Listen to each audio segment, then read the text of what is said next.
Hey everybody, good afternoon. JC here. It's a little bit after 3:20 in the afternoon here in Porter, Texas, and gonna go do some Tesla FSD version 13.2.8 driving. Let's go.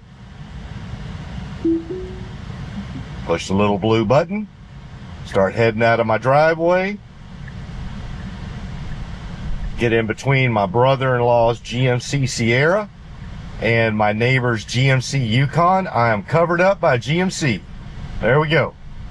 Got in between GMC. You can't get me, Mary Barra. You can't pin me in. My wings have to fly. All right, and we got some kids coming home from school. Yeah, so it is, like I said, a little bit after 3:20 in the afternoon, kids getting home from school.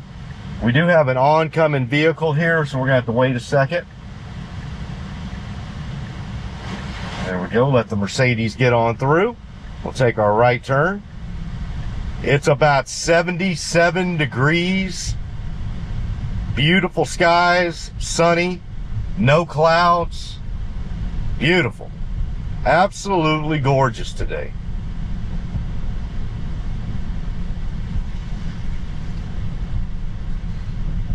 So we will be going through one school zone getting out of my neighborhood. I believe the school zone is in effect right now. It is, what does it say? So it's 3:23.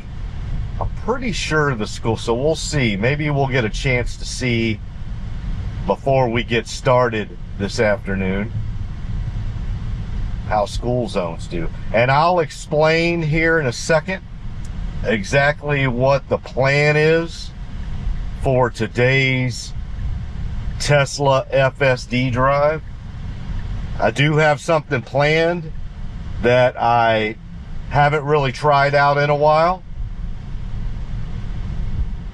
In fact, I think the last time I really gave it a chance to see how well it did under this circumstance was maybe 2 or 3 versions ago, prior to version 13. All right, we're going into the traffic circle.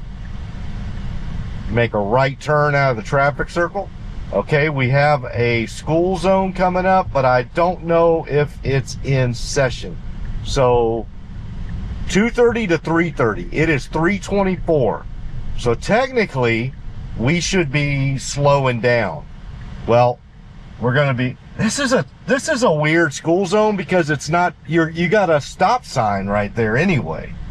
All right, and then there's the end of the school zone right there. So this one really isn't testing it. Apologies. And as you saw, even though technically the school zone goes till 3:30 p.m., it's pretty clear it was over. There wasn't anything there. The other thing is that's the type of really short school zone it's tough to test it on, because there's no way that I can really tell, because it was slowing down, but we had a 3-way stop. So there's no way to tell if in that particular school zone right there whether it's abiding, because as you go into it, there's a 3-way stop, so you got to slow down for a stop sign anyway. And then by the time you make your left turn and even get anywhere close to being up to 20 under normal circumstances, it's the end of the school zone. So that's kind of an interesting one. Extremely short school zone, and almost kind of begs the question of why they even need, well, you got to have I mean, it's in front of a middle school, so you got to have reminders there for folks that they should not be going over 20. But with the 3-way stop there, I would think that would kind of take care of itself. But so not definitive whatsoever. We all right? We got a gooseneck trailer coming out in front of us. We slow down for that. Again, it did definitely start slowing down when it saw that trailer, but we've got a 3-way stop there as well. So I don't know if that was the real reason for it to slow down as much as it did. All right, we're going to make a left turn here on Knox Road so that we can get over the railroad tracks. We have our railroad intersection here. We do have a two-way stop, so we're stopped, and the lane directly in opposite us has a stop sign, but the Knox Road traffic does not. They have the right of way. So I don't see any, well, actually, let's see, yep, one just came. We got a GMC Yukon that just came through, but they're turning left. Let's see, and now we've got more vehicles coming through. All right, did not put on his left blinker. This one's gonna go that one. There we go. Perfect. That was the absolute right way to play that. All right, we're getting over the railroad tracks. Come up to the stop sign here, and this is another two-way stop. The 494 traffic has the right of way. We have oncoming vehicles to our right. We have oncoming vehicle to our left. So we're gonna have to, let's see, we have a gap right here. Perfect, great job. We have a pedestrian walking right down the middle of the street that we're going down. They get over to the left, thank you. They give him a little nod. So fortunately did not have to do anything to adjust to him. He saw us coming and got over to the side. Nothing wrong with walking, like this is an old country road right here. But you just got, if you're gonna walk down the middle of the road, I get it, you don't want to be in the ditch, but better keep your head on a swivel. Because it won't always be Tesla FSD coming down this road. All right, we're gonna get up here to the feeder. This is the 59 East Tex Freeway feeder going northbound. And we do need to get up on Highway 59. Eventually, I think, can't remember. Actually, we may not be getting up on Highway 59. So we're gonna probably ride the feeder here a bit. So what we're doing today, while we're on the feeder here for a little bit, we'll be on the feeder for about 3 miles till we get up to right around Highway 99 and take a right there. What I wanted to do today is a little bit different than what I've been doing. So I've been really focused on city driving, suburban driving, complex intersections, chicken lanes, road construction, you know, the stuff that is in those really, really dense, the most dense environments. But something that I really have not yet tested out on version 13 fully is 2-lane highways. Now I get it. There's a bunch of y'all probably watching this video that live in very urban, very dense environments where you may never see a 2-lane highway for a long time, if not ever, right? And when I say 2-lane highway, that's the category is that you've only got 2 lanes, obviously. 1 lane going north, 1 lane going south, or 1 lane going east, 1 lane going west, whichever way. But 2 opposite lanes, 2 lanes, each go in the opposite direction. That they're only separated by a lane marking. So you literally have vehicles going inches apart from each other, only divided by a yellow lane marker. And that the speed limit is 55 miles per hour or higher. So technically a highway. So if you think about it, it's really not a highway unless you have speed limits that allow you to go 55 or 65 or higher. So I want to see how Tesla FSD version 13.2.8 does with 2-lane highways. Now, on one hand, you may remark and say, well, that's kind of that's the easiest thing to deal with of any of them. It's a highway. Just stay within the lines. And yes, you could do that. But I think any of us that have driven 2-lane highways for any extended period of time, or that live in an area that is connected by 2-lane highways, we know that there's more complexity than that. You've got, generally speaking, these are farm to market roads, or county roads, maybe at the most state highways, but that's it. They're generally speaking farm to market roads. And so you're going to have a lot of slower moving farm equipment. And here in East Texas, you're going to have slower moving oil field service equipment, the tractors and trailers that go along with those oil field service units. And so what folks will normally do is, when they see an opportunity, they will use the oncoming lane to get around slower moving traffic. And I wanted to see how well version 13.2.8 does in that environment. How much has it learned on 2-lane highways? The last time and just so you know, I'm not going to be spending the next 3 hours on a 2-lane highway, but what I've done is I have found a route that will give me a good 15 to 20 miles of maybe even a little north of that, of 2-lane highway. And it's up here. We're heading to New Caney. Well, we're actually in New Caney right now, but I've got a little stop here we're going to do in New Caney at a place called Kudo's. It's basically a gas station and convenience store. So we're going to stop there real quick just to get staged, because I needed to create a point of interest over here to the east, to New Caney, so that it would force Tesla navigation and FSD to take me on this 2-lane highway. Because if I didn't, it's just going to keep me on 59. Because 59's it's not the least amount of miles not as crow flies, but from a time and efficiency standpoint, it's obviously quicker to go 59 East Tex Freeway. But like I said, what we want to do is see how FSD does on 2-lane highways. So I needed to do some engineering to the navigation to have a point of interest that is that would force FSD to take that 2-lane highway on up to Cleveland, Texas.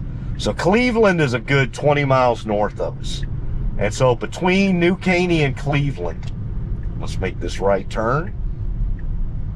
There we go. All right. So I guess we get up on Highway 99 for just a little bit. Yep, we'll be on Highway 99 for about 4 miles. So yeah, like I said, that's the reason why I'm going about 3 or 4 miles east on Highway 99, is I want to get to a point of interest that will essentially force the navigation in FSD to use that 2-lane highway. There are some other 2-lane highways, not too far away from me, but this one's the closest. This one is the closest that also has at least 10 to 15 to 20 miles of distance. So there's a bunch, there's some 2-lane roads out here that get up to 55, but they may only be 3 or 4 miles. So you might not be presented with the scenarios that you want to see how it's doing. So yeah, that's what we're doing today. We're gonna check out 2-lane highways. So the worst case scenario, well, not the worst, let's just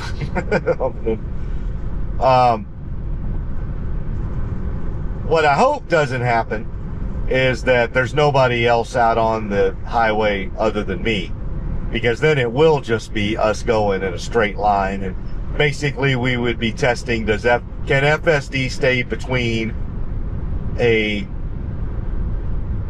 white line and a yellow line? And as you can see right now, yes it can. So that's not what I want to test. I want to test how human-like it is. What kind of human behaviors has it picked up as it relates to how we humans interact with one another on a 2-lane highway. So hopefully we get to see some of that. So the last time that I was in a scenario where I had 2-lane highways for a pretty good distance of time, not just for, like I said, not just for 3 or 4 or 5 miles, but, you know, 10 to 20 miles plus, I was still on version 12. I don't remember exactly which instance of V12. I'm pretty sure it was on 12.5.4 or something like that. But it did pretty good. I mean, it stayed within the lines, like you would expect. But as far as taking opportunities to get around slower vehicles, it did it, like, I want to say one time, maybe twice. I mean, and even those couple of times it did it, it took it a while to be influenced enough to do it. Like, in other words, it would roll behind a big old tractor trailer going 45 miles an hour for a good 5 miles, maybe longer than that, before it decided to do something. So you could tell that on version 12.5 that it just wasn't fully trained in yet. All right, we should be getting close to Kudos.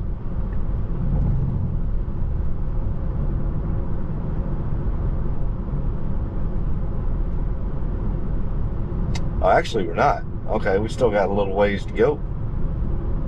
Yep.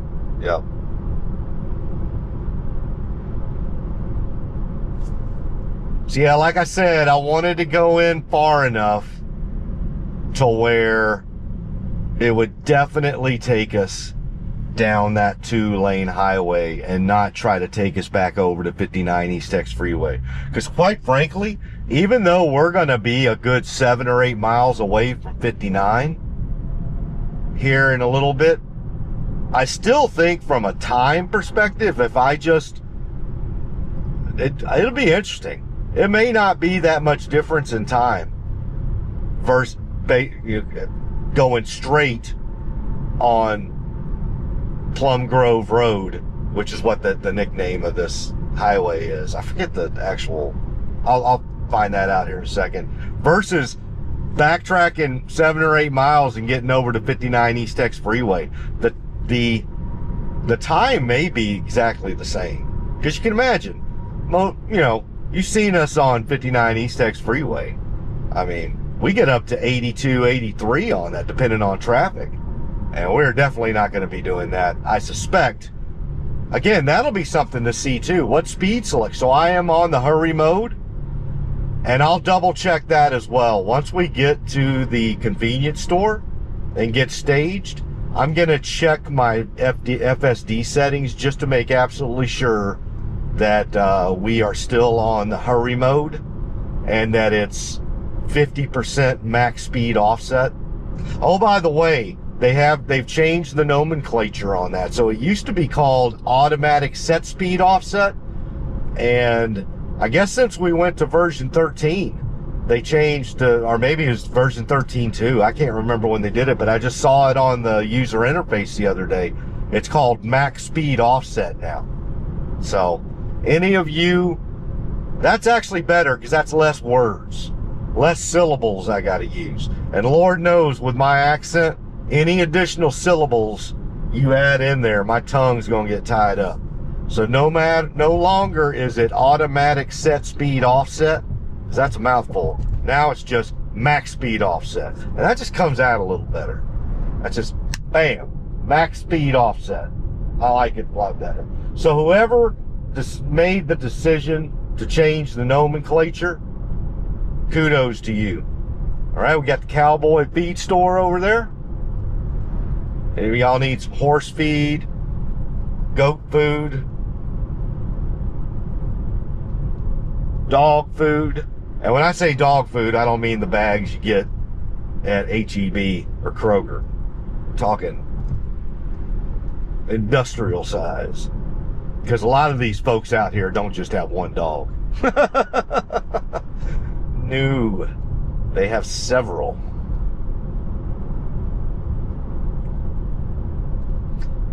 Yeah, we're getting out here in the country a little bit now. We'll get staged here in a little bit. So see, now right now, this is, I don't think you would call this a 2-lane highway right here, because I don't think the speed limit is high enough. Plus you got the double yellow line, right?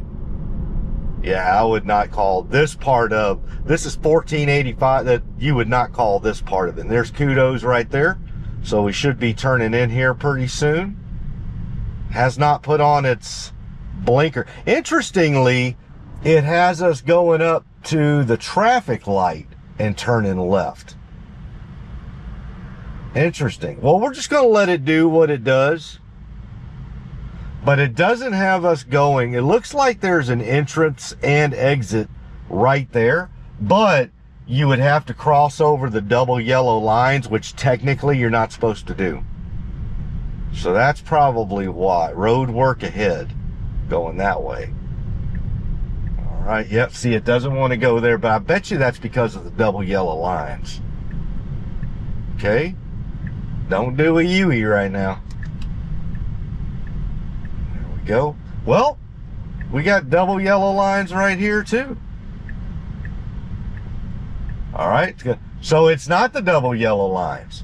It's just that it sees this as the entrance. Okay, because it has to go. You have to. So that must not be a hard and fast rule, because the only way for someone to get into this convenience store is to go across double yellow lines.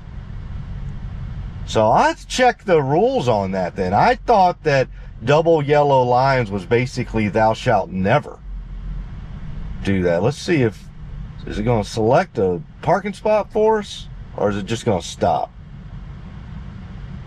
It's going to stop. All right, so let's pick a parking spot here.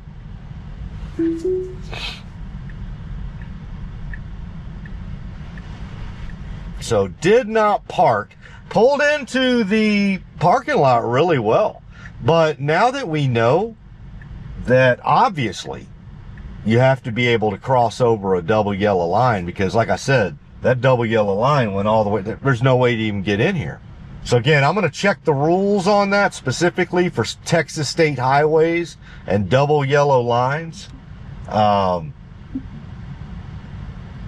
Or maybe it's that it's normally you never cross those double yellow lines unless you're at like an intersection or something like this. I don't know, but that's the only way you get in here. But yeah, interestingly, it didn't come through there. That would have been, although you would have to fend with traffic coming this way. So the most efficient way to do it is to take a left right here and then come in. But either way, you're going to have to cross traffic. So, 6 out of 12, half a dozen of the other. All right, so we are at Kudos, and we're going to get staged here for a second. I'm going to run in there real quick, and then when I get back in, we are going to do our 2-lane highway testing. All right, everybody. See y'all in a little bit. Bye. All right, everybody. Back in the Tesla. Let's get back on the road. Touch the little blue button. We have a pedestrian coming in front of us, or actually coming around us now, and another one to the side. Let them get through. There we go. See, you can see both of them there. Good work, Tesla UI. All right, we got a motorcycle coming to our left. We handle that well. All right, we're turning out of the convenience store parking lot.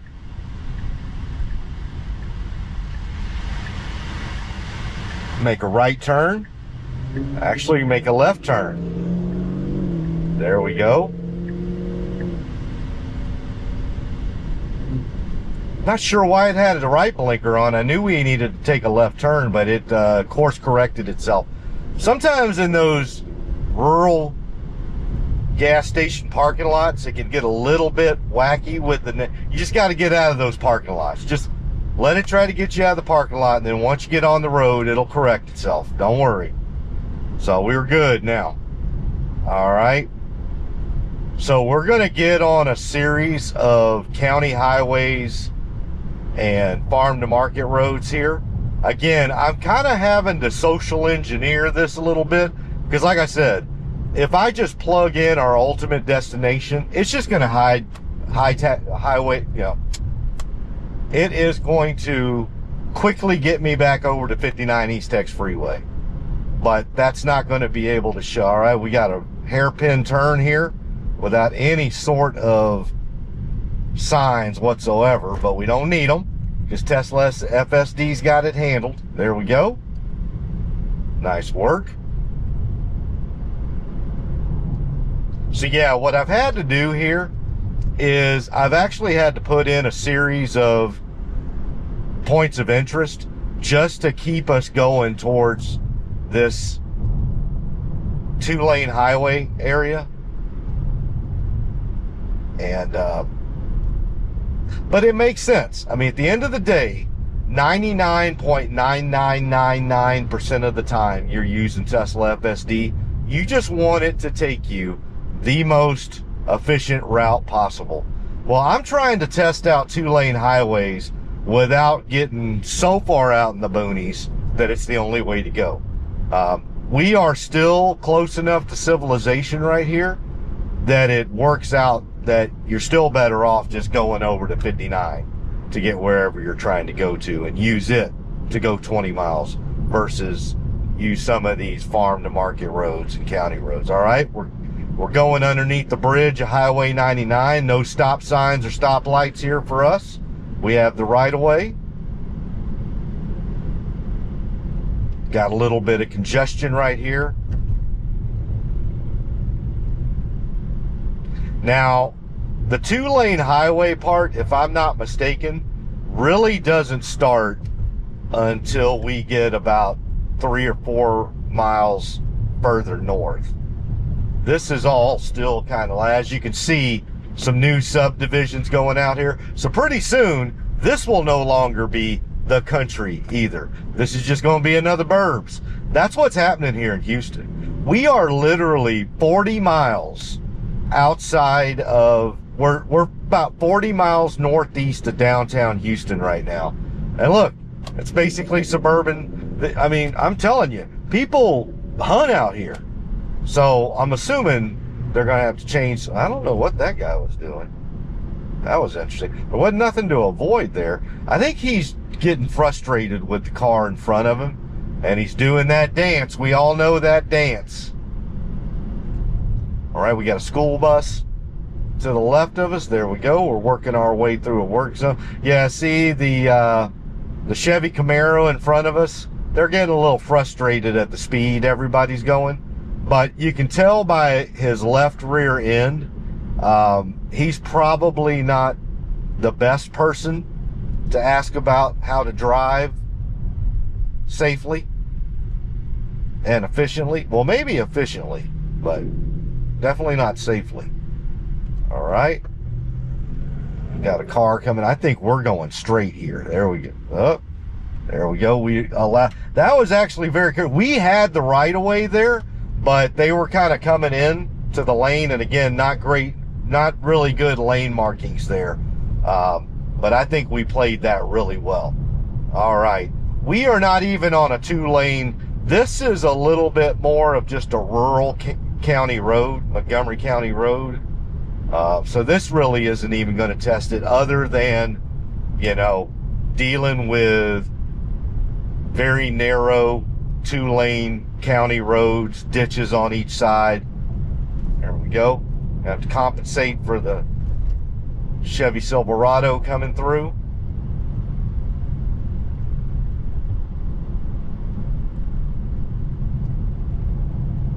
Got some more houses going up to our left. Got some fabricated homes to our right. for sale. Hey, and don't knock those fab. I mean, there's a lot of that's you know, you can dress those up and make them look real nice. And you know, there's a lot of good, hard-working folks in this country that can't afford the brick and mortar. So, you know, that is where they're at right now and chasing their American dream. And I applaud them. All right, we got a little bit of a hairpin right turn up here with absolutely zero signs. And a ditch we need to avoid. Excellent job. So there's a pretty steep ditch just to the right. No signs right there. And so you're really just completely operating off of vision at a turn like that here in rural. Are we even in New Caney? I think we're in Plum Grove. So we are currently in a place called Plum Grove, Texas. Got a nail salon over there out in front of the trailer park. Got another trailer park over here. Hey, they've actually got a fence line up around their trailer park. Nice. Some more trailer parks. Again, some hard-working folks out here. Got a hair salon, San Jacinto Hair Salon for the ladies. And guys too, but not really for me. They charge me a finding fee now when I go in. Got the Texas, American, and the Mexican flag out. Hey, you know what? Fly all three, baby. And that's part of our culture here too. There's nothing wrong with flying that Mexican flag. That is part of your culture. But you notice you got United States, Texas, and Mexico right there. So that is a proud individual of everything that is part of them. I love it. And I'm telling you, we are in Plum Grove, Texas. Okay, so remember that. All right. Our next stop here was the Family Dollar. So let's see how we do. That now we should be good to go. In fact, I may be able to, let me see if I can just edit out of the Family Dollar. Probably not fast enough. Let's see. All right. Yep. Let's see. Let's see how we do here. So I exited out of the Family Dollar. Come on, navigation. Stay with me now. There we go. So you can see the navigation is staying with the 2-lane highway. So let's just, we're gonna make a left up here in a second, because we're traveling around the greater Plum Grove, Texas area, the greater metro area of Plum Grove. So yeah, a lot of Hispanic influence around here. So this is obviously, you know, like I said, a lot of new little towns and subdivisions popping up around here. And this one, you can tell, has a very significant Hispanic influence to it. So that's great. Small town Texas. La Pupa Pasaria. La Mara. All right, I'm just going to stop trying to read signs. Iglesia Evangelica de Plum Grove. Iglesia de Cristos. Something de Plum Grove, Texas. God bless them. Nice house right there. Wow. They're definitely doing some work on that one.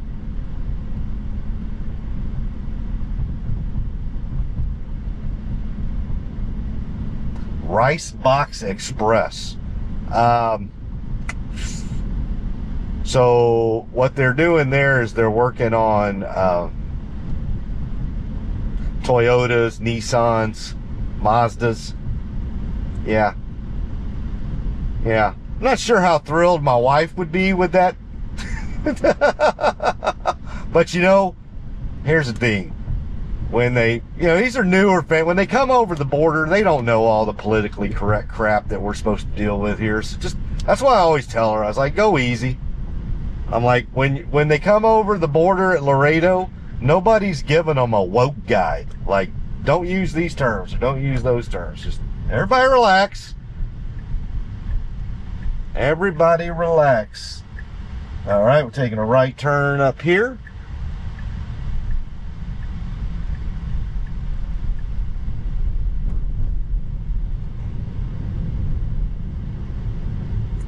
Well, let's see. We should be, may have a very tight hairpin turn here. Again, no lane markings. Basically, one lane used for 2 lanes. No signs, nothing. Just vision. Pure vision right now, baby. Pure vision in Plum Grove. That's all we're operating off right now. No signs. No lane markings, no speed zones, basically no GPS. Vision based, baby. End-to-end neural nets right now. My inference chip is off, it is sweating right now. If it was a power lifter, my inference chip would be benching for max right now. Bench press maximum, deadlift maximum, squat maximum. You're doing good. There's literally nothing out here to guide you other than what you can see and any other traffic. So I'm hoping that once we get through Plum Grove, I'm pretty sure this opens up into a 2-lane highway. I'm almost, because this is not, obviously, this is not a 2-lane highway. This is just an old beat-up country road. Although it's still cool to see what it can do out here. All right, we got, now there was a 20-mile-per-hour speed limit. It was not a school zone. It was basically just staying slow down because there's kids. I don't see any kids around here. I don't know what kids they're talking about. This is all farmland. But it did not abide by that speed limit sign. Because the rest of traffic isn't. So now, here's the interesting thing, is it's got the 20-mile-per-hour speed limit sign up there, but it's basing off the traffic that has gone around us. And none of them are going 20 through here. Yeah, I don't know about that. I don't think that's interesting. All right, we're coming around the bend here. I mean, it's definitely slowed down. Like it's staying in the 30s. There we go. We got a 35. But none of those cars back there were going 20 during that stretch. So it had the 20-mile-per-hour in there, so it had it ready to go. But none of the other traffic was doing that. All right, we're coming into, I think this is where Plum Grove School is. So let's see if we got a school zone that we need to abide by here.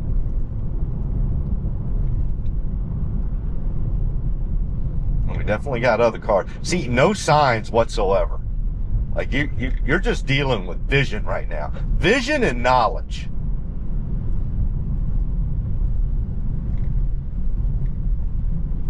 We're doing great. Other school buses. Man, this road is beat up. All right, continuing to work on through. I'm thinking that once we get past here, this is where we will open back up into a 2-lane highway and not a 35-mile-per-hour rural road. But not yet. Let's see what we got up here. All right, we got something going on up here with a school bus and another car. So we got a stop sign. Ah, I see what it is. So we got a stop sign right here, and here is the main road. Yep. So we're going to have to yield, but the school bus got to go first. Let's see how we do here. We got the stop sign. We do not have, if we go right now, but we got to go now. There we go. All right, let's see what we got now. I think this is going to, now we are in the territory of 2-lane highway. I'll check and see what the speed limit is here in a second. And you can see the telltale sign.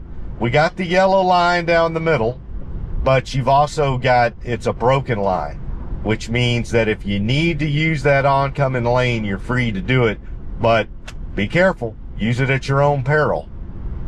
We're still technically in Plum Grove right now, so give it a little bit here.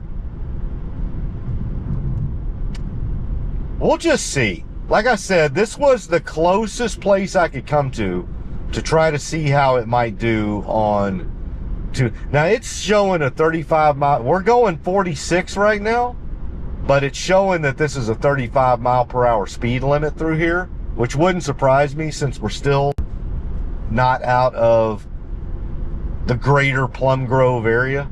But we should still have about a good 8 or 9 miles of 2-lane highway here. If this doesn't get it for us, then yeah, I'm just going to have to pick a day and head out to the boonies. Go to Beaumont. Go back home to Beaumont, my original hometown, and see about it there. All right, slowing down a bit right here. We got that Valero station. I think it may be opening up a bit right here. Let's just see. I haven't seen any speed limit signs whatsoever.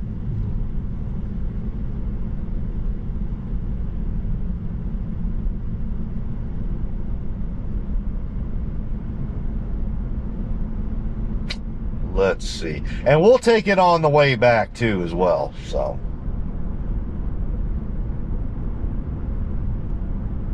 all right.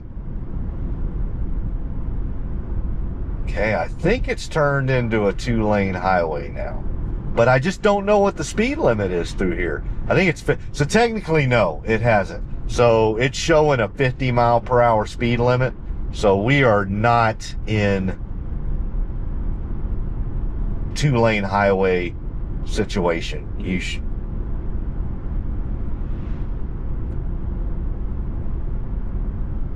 Yeah, this ain't it.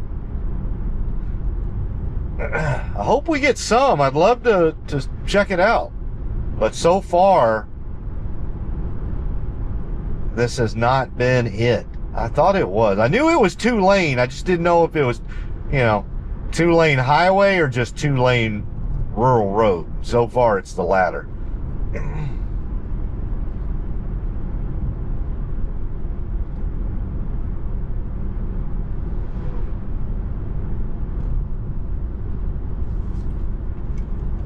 Doing good though, giving a nice gap to the school bus in front of us.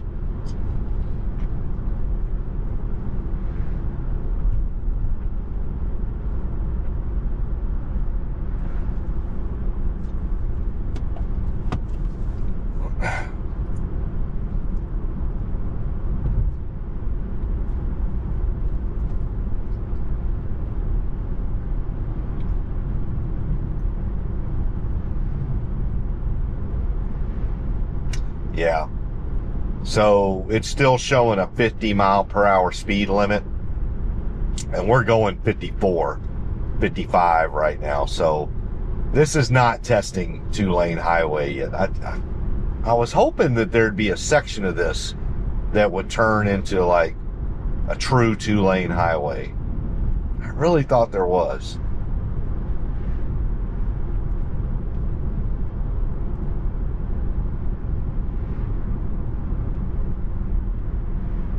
Oh, got a car. That was ill-advised. Did you see that? That Trailblazer just pulled out right in front of that school bus with kids on it. Golly, dude. Or ma'am. Or whoever you are. I should. Now, that's just. I hate that stuff. Like, why? Just wait.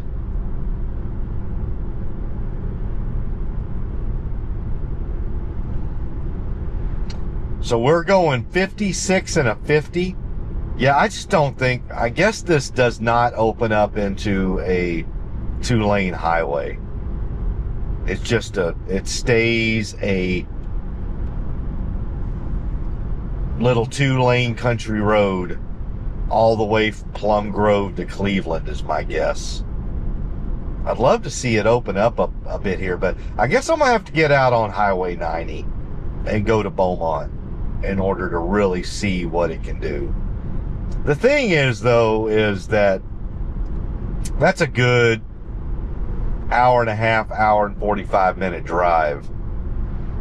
So we're talking 3 hours of driving at least to go test that out. So I was kind of hoping this right here, right around me, where I could keep it under like an hour, but I'm just not giving us enough. It's too confined to rural living areas, and so they don't want you going like a highway through here. And I don't blame them. I don't blame them at all. Yeah. So this was not, unfortunately, this did not test out 2-lane highways. But we definitely did some rural driving in East Texas. We'll have it go ahead and just stay with its original navigation. We're going to a place called the Cozy Coffee in Cleveland, Texas. So let's just stick with it. We'll get to see a little bit of Cleveland, Texas as we pass through.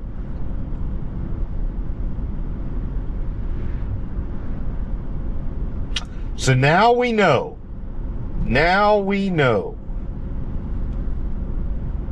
that Plum Grove Road, what is this, 1114? I can't remember what this is. Oh, yeah, we just all call it Plum Grove Road, but there's an actual highway name for it.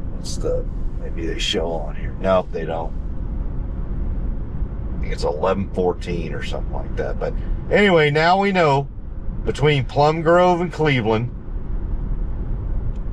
it does not turn into a 2-lane highway.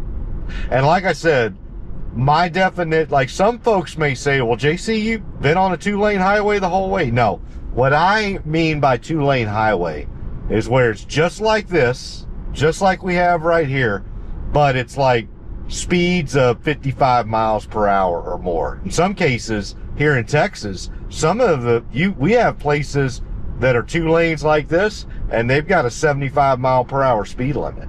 So places where cars are going to try to, get around each other. Here, there's just not enough room, I guess. There's just, the distance between Plum Grove and Cleveland just isn't far enough. So I'm going to have to plan a day to go out to Beaumont. It shouldn't be hard. I mean, all of my family is basically buried there in Beaumont, so I should make some time to go visit my mom and my grandparents and my uncle. So, they're all buried at the same spot. And but anyway, yeah, that would definitely test it out.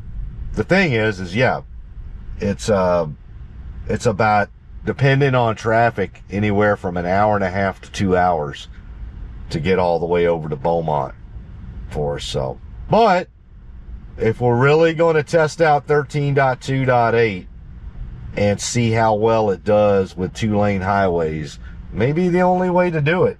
I was hoping this would, I'd be able to do it closer, and that this one would have been good to go, but just not enough distance. You're not able to get the speed up enough.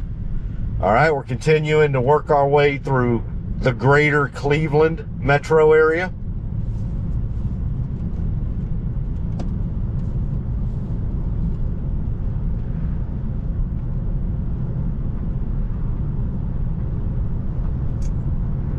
And we are now in Liberty County.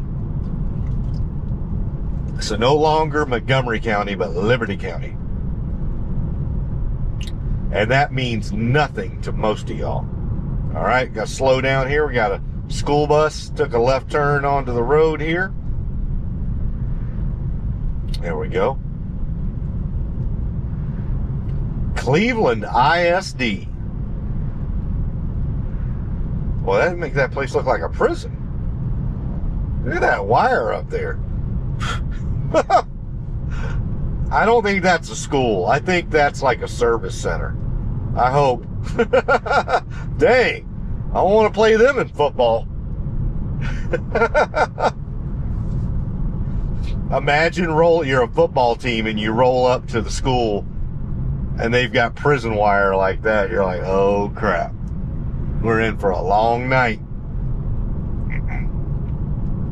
The First Pentecostal Church of God. I've been in a few of those. Let me tell you. Get ready to worship. And I mean, with all of your bodily function. I'm not talking about singing, "Oh, Ray me, dear God, we love you." No, none of that crap. All right. Is this place even open? Interesting. Cozy Coffee. Let's see how we do in this little bitty parking lot right here. Well, it's not even open. All right. Let's see what it does. Is it going to just go kaput?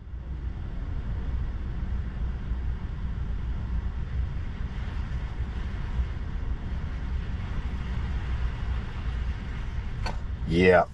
All right. Well, I'm going to end it right here, and I'm going to get the new coordinates put in. Talk to y'all in a little bit. Bye. All right, everybody. Got another coordinate set in. Let's go.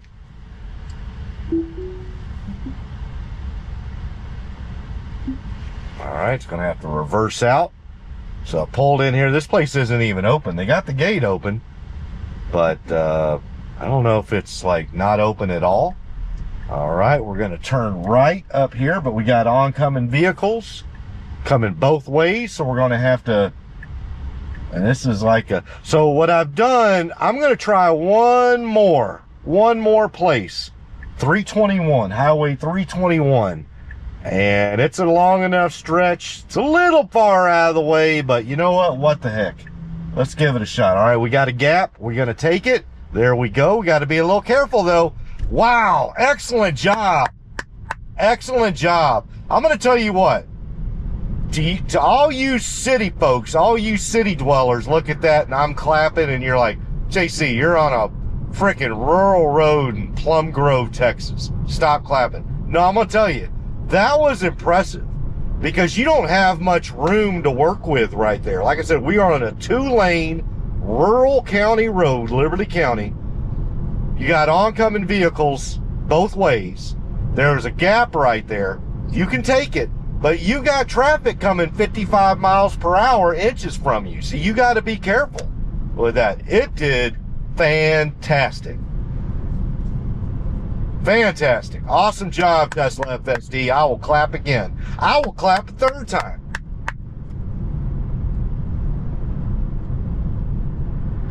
All right. Let's see, we're turning left. Yeah.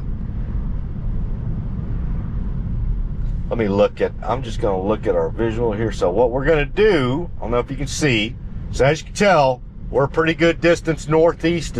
There's Houston. So we're up here right now. We're in Cleveland/Plum Grove, Texas, right in between Cleveland and Plum Grove. So what we're going to do is we're going to drop down to Dayton. And between Cleveland and Dayton, that's Highway 321. So that's what we tried to do. I thought that road right there might give us the opportunity to see how 2-lane highways do. And unfortunately, it just didn't get us there. I think that once we get past Ainsworth here on Highway 321, this may give us some opportunity down to Dayton. We'll just see. We'll just see. We shall see.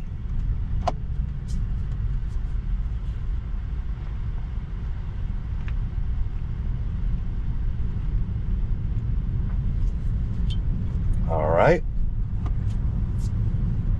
Checking all my cameras there. They've held up really well today. All right. Making a left turn here at the light.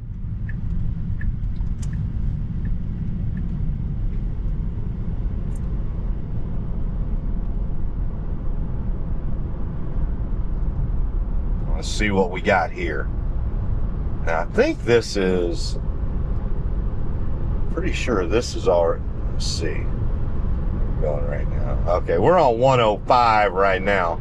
And 105 is going to take us to 321. Yeah, we're just south of Cleveland, Texas right now. I'm going to slow down to merge a little bit. There we go. Now 105 will give us a little taste of it right here. Let's see. There we go. 65 miles per hour here on 105. Let's just see how, now we're not going to get much of this though. We're only going to get about another 1.25 miles of this before we get on Highway 321. But this is what I'm talking about. Like, how do we do in this environment right here? Now, right now, it ain't going to do jack because it's going about 70 and a 65. And we've only got 1 mile left till we make our right turn. But something tells me we're going to get the opportunity to see here on 321. Right? Moving on through.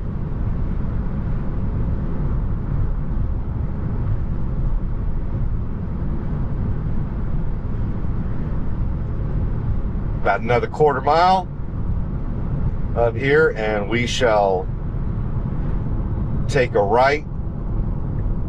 There we go. Put the right blinker on. Got some road work signs as well.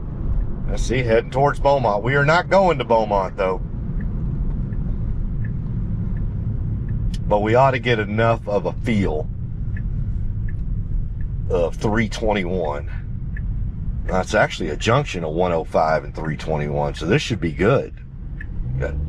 All right, we still got, slow down for the red light, but we got, there we go. I was gonna say you could turn right on red in Texas. All right, right now it is not. It's a 45 mile per hour speed limit, and it's got a chicken lane right here. So we'll just check it out. We're just along for the ride. We're checking out any sort of emerging capabilities. Like I said, I've pretty much done all the other type of scenarios, right? That city, highway, suburban. So this was like, let's go do some country driving. Some like actual rural 2-lane highways, no signs, no lane markings, that sort of stuff.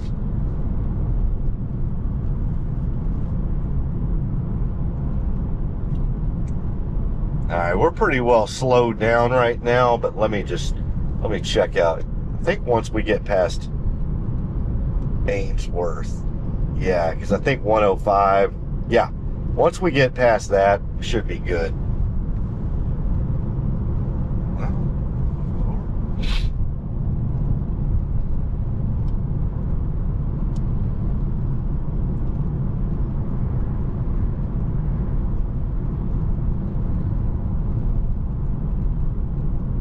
Tire shop over there to the left.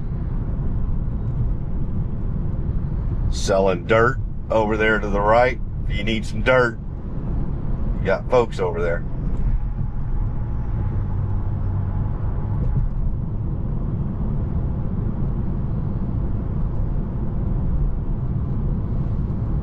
American Legion.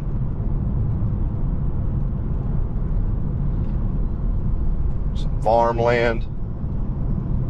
Yes, we're getting out into, this ought to give us the opportunity. I do not think it's going to be like this all the way down to Dayton. Yes, we got about 22 miles to go to get to Dayton, but I think once we get past Ainsworth, it goes back into being like a true 2-lane highway, like it was on 105 there for a little bit.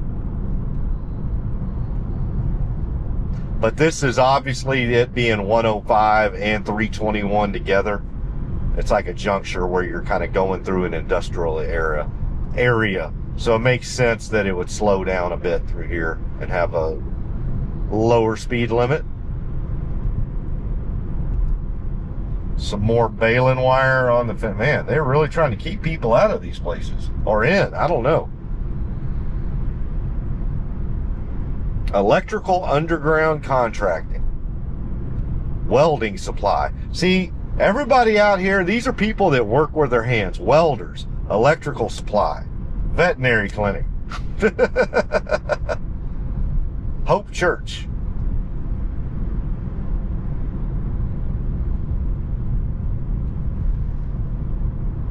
Jackson Barbecue. Propane delivery, propane service. Another welding supply company over there. Another Seventh-day Adventist church. I don't know much about those guys. I pretty much grew up in the Pentecostal Southern Baptist, Assembly of God group of folks. So I didn't really know much about.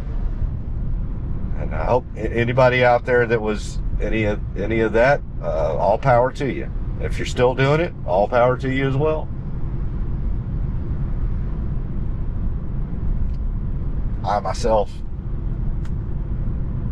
not really anymore.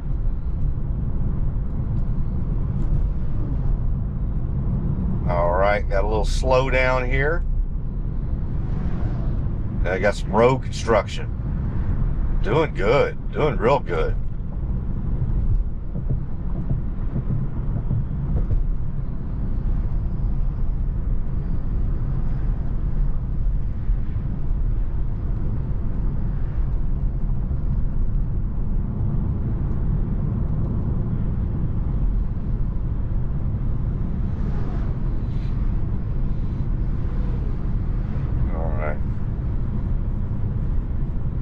Should be getting to a point here where this turns into a 2-lane highway.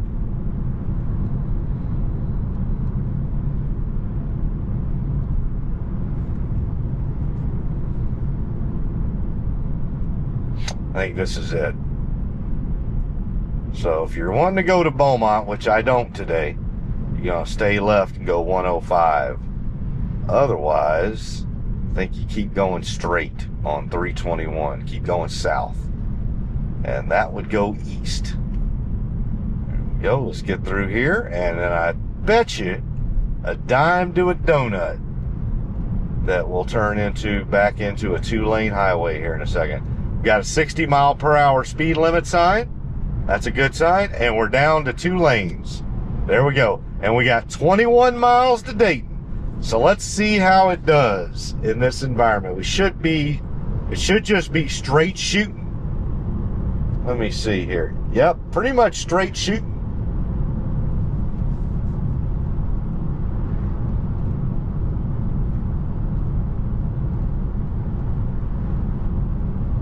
All right, so we are going underneath the speed limit right now. We're at 54 and a 60. But we've got plenty of traffic ahead of us, as well as a lot of oncoming traffic. So, should not be doing anything right now.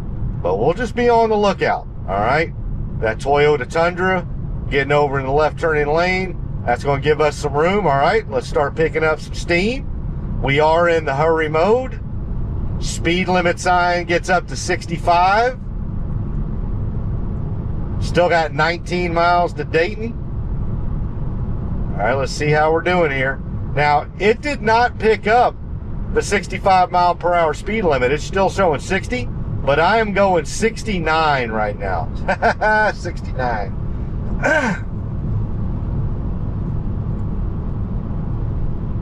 But interestingly,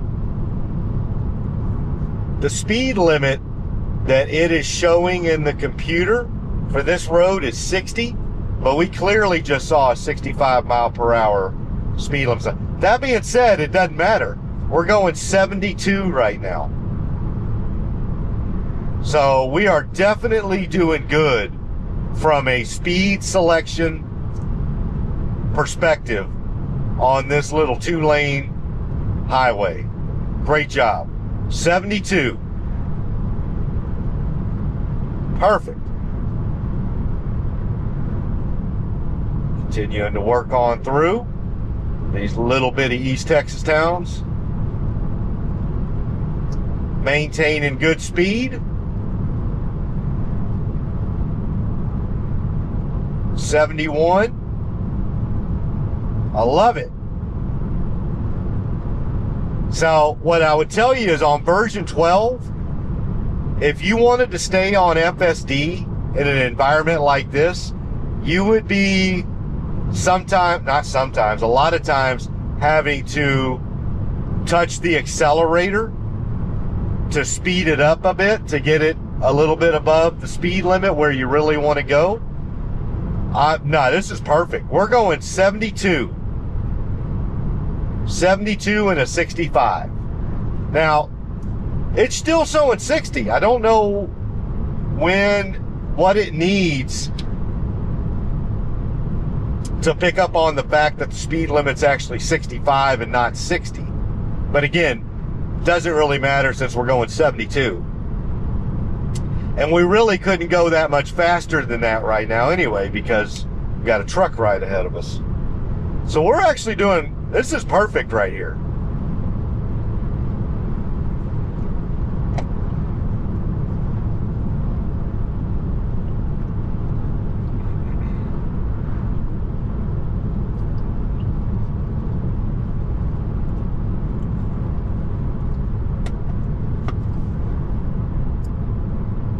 Tarkington Truck Service. All right. Still doing good. Getting a little closer to the Ford F-150 ahead of us, but we could not do anything right now even if we wanted to. There's just too much oncoming traffic.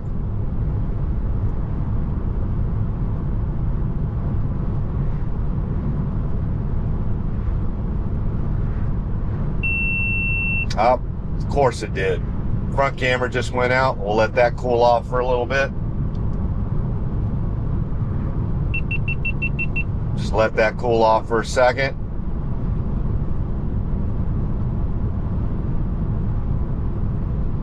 All right, going 66. Now, I can't, this might be an interesting scenario right here. Slowing down, but I can't see if there's oncoming traffic or not. Oh, they're turning left. Well, it's a good thing we didn't try to make a move then. So let's see, once they make their left into the convenience store, and I'm actually going to try to turn this camera back on too.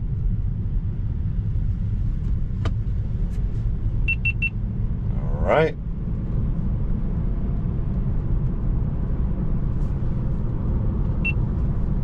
Go.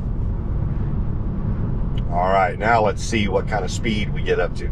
It's still showing 60 as the speed limit.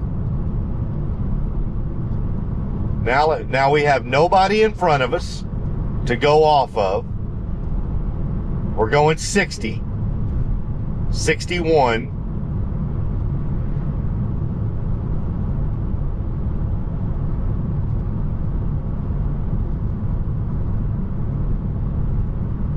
And I do have it on the hurry mode with 50% max speed offset. All right, we got another speed limit sign coming up here. Let's see if it picks up that it's 65. Nope, still has, but we are picking up speed now. All right, we got past, so it slowed down for that little area right there. Now we're up to 70. It did not switch over its speed limit to 65.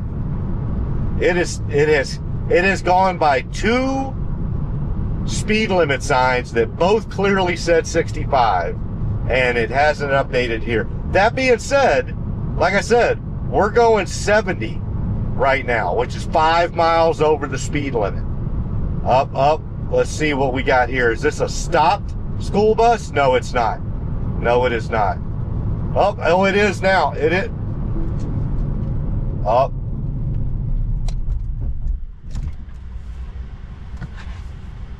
Yep, that was not good.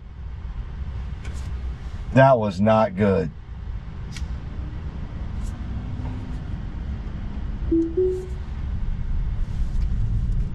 So that school bus right there, had on their yellow cautions, and you could clearly see that FSD was not slowing down for that to come to a stop, because you have to come to a stop for that. That's interesting though. Like, it's right on a road that's going 65 miles an hour. But I did not feel that FSD was slowing down one bit. Not at all. So when we first saw it, it did not have the red lights on. It had the caution lights. But it wasn't slowing down. So, yeah. It needs more work right there. So we had to do that was a critical intervention right there, to stop for a school bus. Yeah, we need more work on school buses.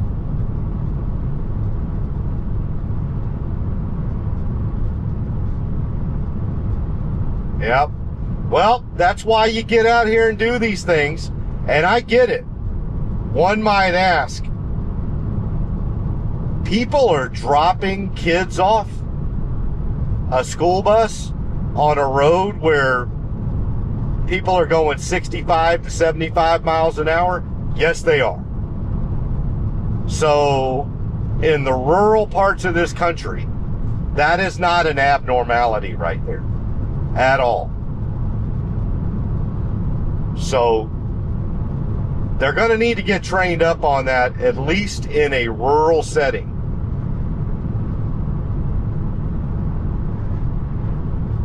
I get it, in an urban setting, you're going to have more time to respond to that. And you're not going to be going as fast, right? You're not going to be on a 65 mile per hour 2-lane highway with school buses. But that's the only way you find that out. I'm going to look at the video again, but even if it was slowing down before I hit the brakes, I mean, that would have been the worst brake scenario ever. Like, I would have been thrown through, well, actually I wouldn't have, but it would have had to, like, done it like that. So, yeah. Not good. I mean, I will say this. I did get a wave from the school bus driver. So I get the sense that they're used to people flying by, like, even after they put that stop sign out, they're probably used to some cars flying right by them. Because that is, I mean, it's tough. I mean, you are dropping kids off on a road. Now, granted, those kids are going to be coming out to the right and should be protected from the rest of the highway, the rural highway. But nonetheless, once they put on that red stop sign comes out, you need to stop. So, unfortunately, we had to do it instead of Tesla's FSD doing it. Yeah, like I said, I can take a look at the video again to even see if it was slowing down at all, but I don't think it was. I do not think it was. All right. Continuing to move on through here. But that's why we play the game. That's why we come out here and do this, right?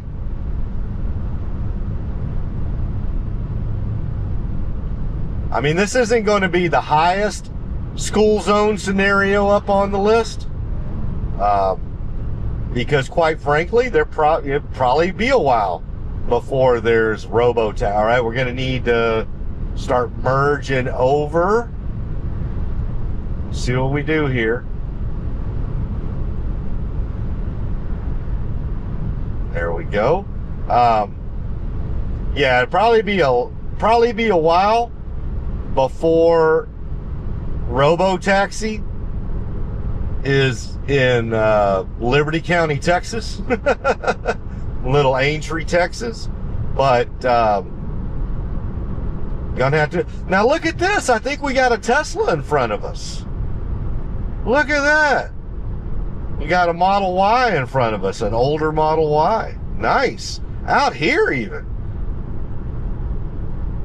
Man, the last place I expected to see another Tesla was out here on Highway 321 going to Dayton.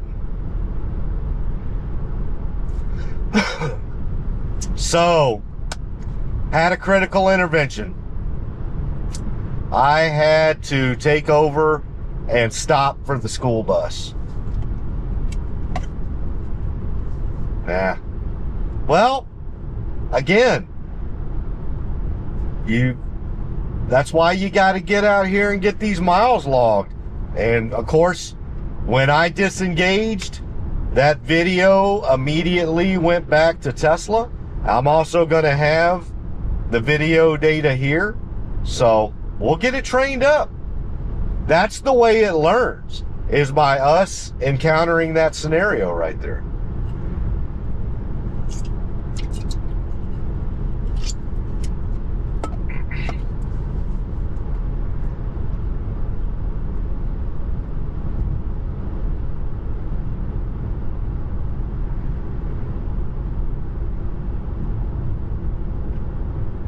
All right, we are about 5 miles out from Dayton. And once we get to Dayton, I think I had it going to a McDonald's. I'm not that hungry, but I still might just stage up there a little bit and redo my navigation. But, well, we definitely got to see it on some rural roads and 2-lane highways. I like the speed selection. Definitely like the speed selection. It's much better from a speed selection scenario than it was on version 12 on these rural county highways, rural roads. But they've still got some work to do on school bus, like stop signs and lights and whatnot. Yeah.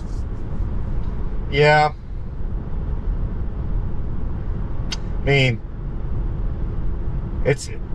sometimes it's a little bit discouraging because you want it to be there like right now.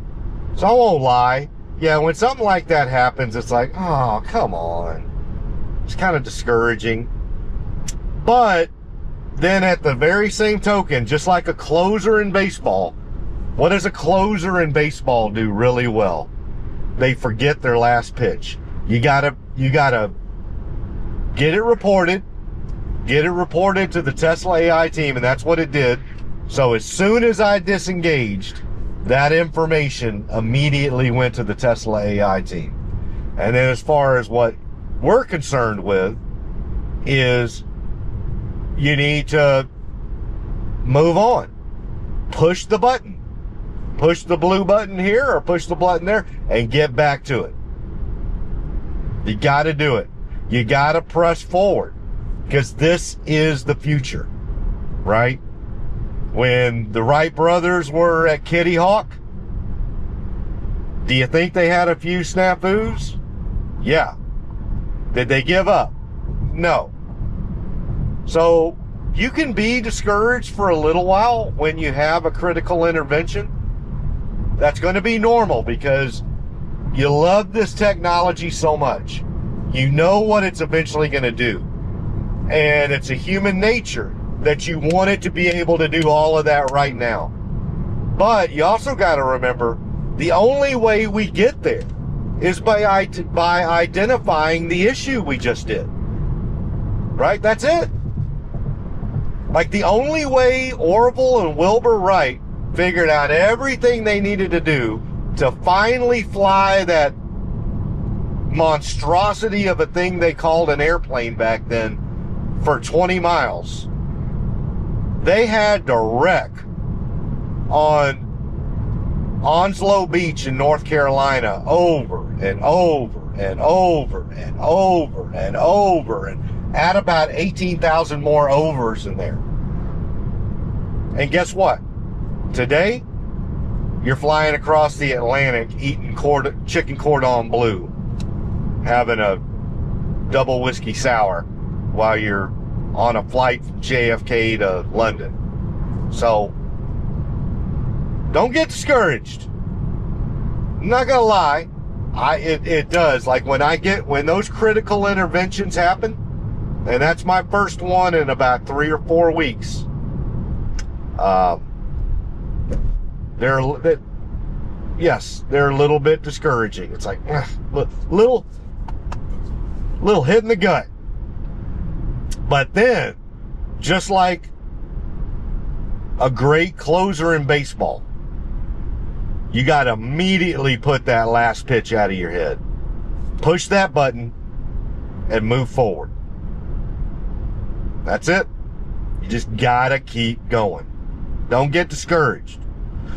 You know, but at the same time, get that info on up to Tesla. Get it out to everybody. Don't be afraid to show folks when it's messing up. That's the way it's going to get better. The more people that know that, oh gosh, you know, that was an issue for JC. So you're going to be on the lookout, and you might, you know, find opportunities for that. And the more and more video clips we get to Tesla on scenarios like that, it's going to get cured. But if I just try to disregard it, like, oh, that was an outlier, people are going to get on me about it, Tesla community's going to have, screw that shit, that stuff. I don't care about any of that. Think I'm scared of anybody? And like, no. Some 5'8", 130-pound tech geek? No, screw that. Get it out there. Get it out there, because the only thing we need to be concerned about is continuing to move this technology forward. That's it. I don't care about Tesla Q, and I don't care about Tesla fanboys, right? One of them's gonna, you know, say, oh, it's not ready, it's not ready. Well, okay, it's not ready in Ainsworth, Texas during school zone let-out time in a town of 321 people. You're probably right. It may need some teleoperation when it's going through Ainsworth, Texas during school zone. So Tesla Q is going to be wrong. They're going to be wrong about, but just get it out there. Tesla fanboys, or, you know, we're going to be like, you know, take the kick in the gut, like, no, it's got to be perfect. It's like, no, it doesn't. No, it doesn't. You're putting way too impossible of a mantra on Tesla FSD. It's never going to be perfect, ever.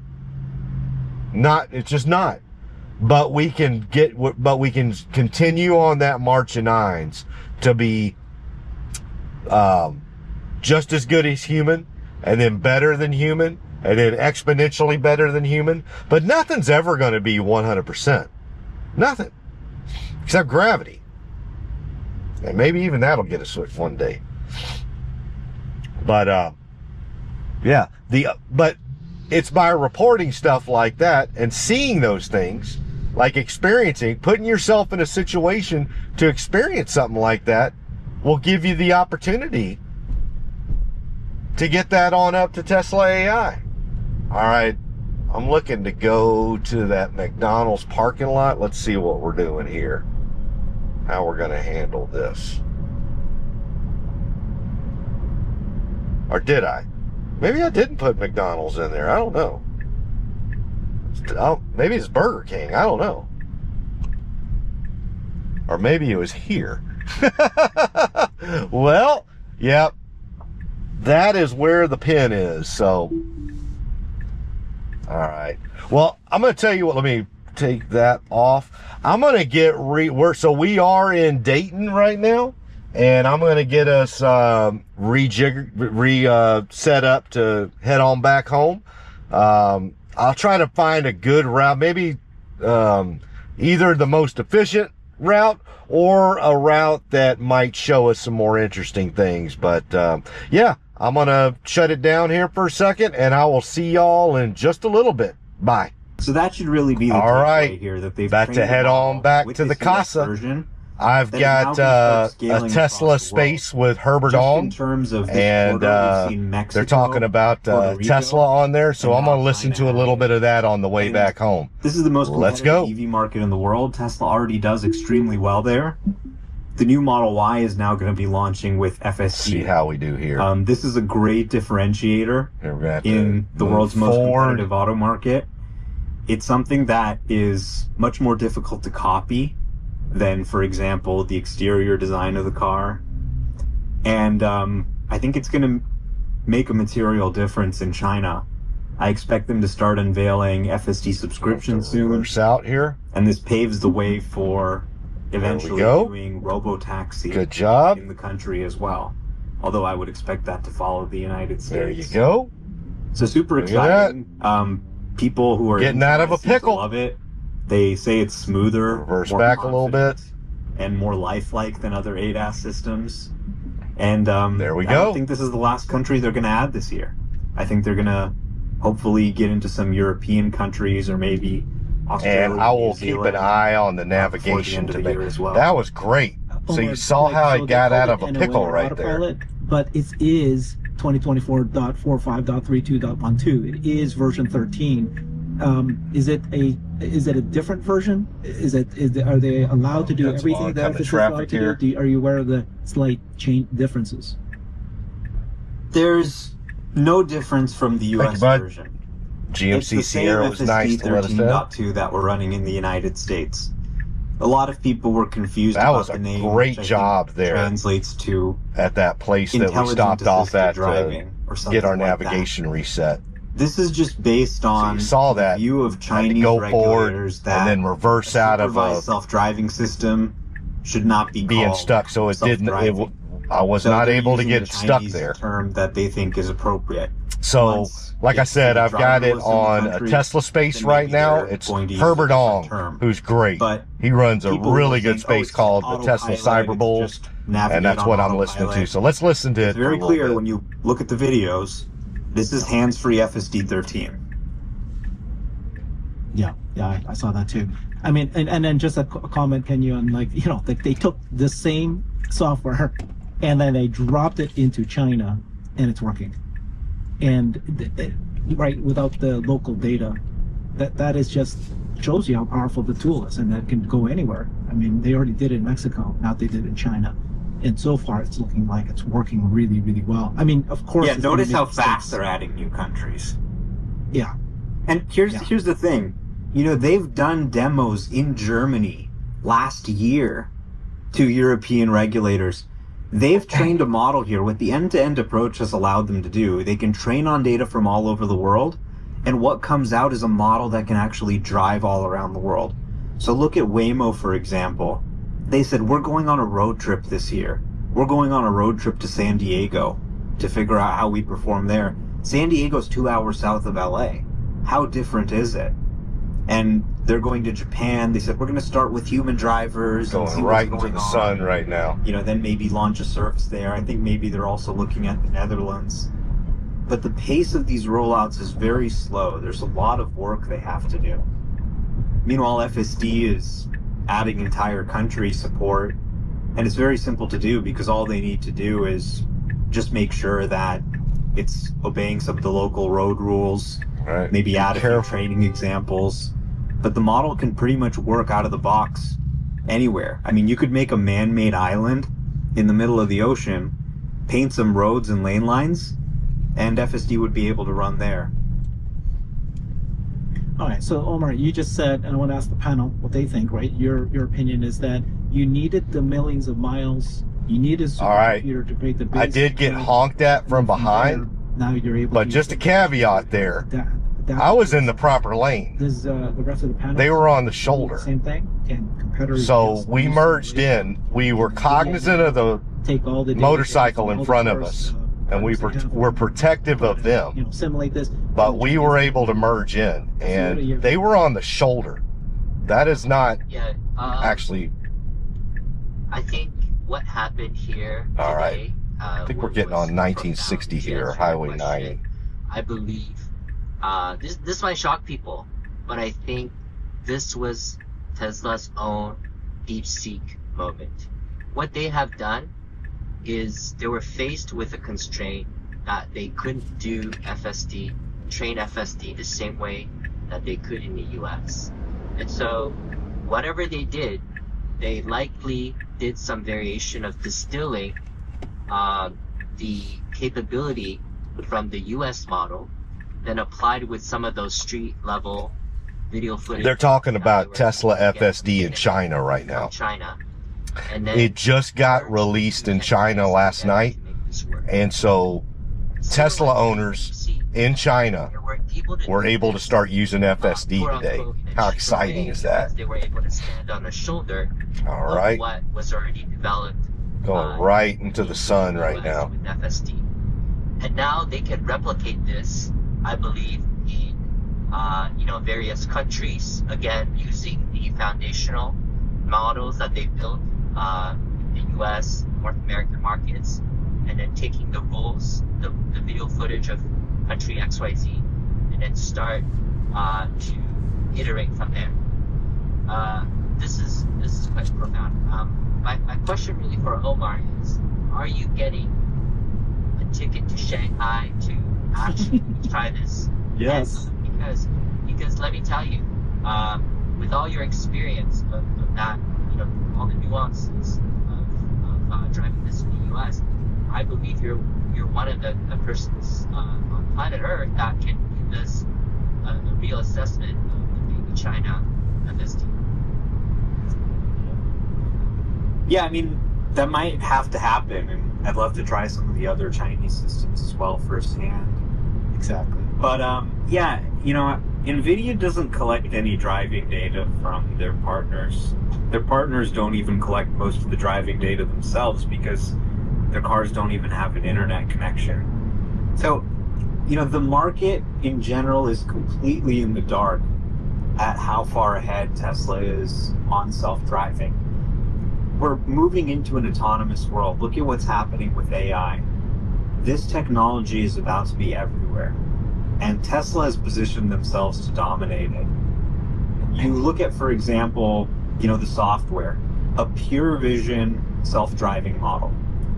When they launch their service in Austin, it's going to be the first time you've ever seen a pure vision self-driving system. And what I'm seeing in my experience is it's smoother, more comfortable, and starting to have the same performance as Waymo. They both get there with zero interventions, but FSD does it with less false braking, fewer uncomfortable moments.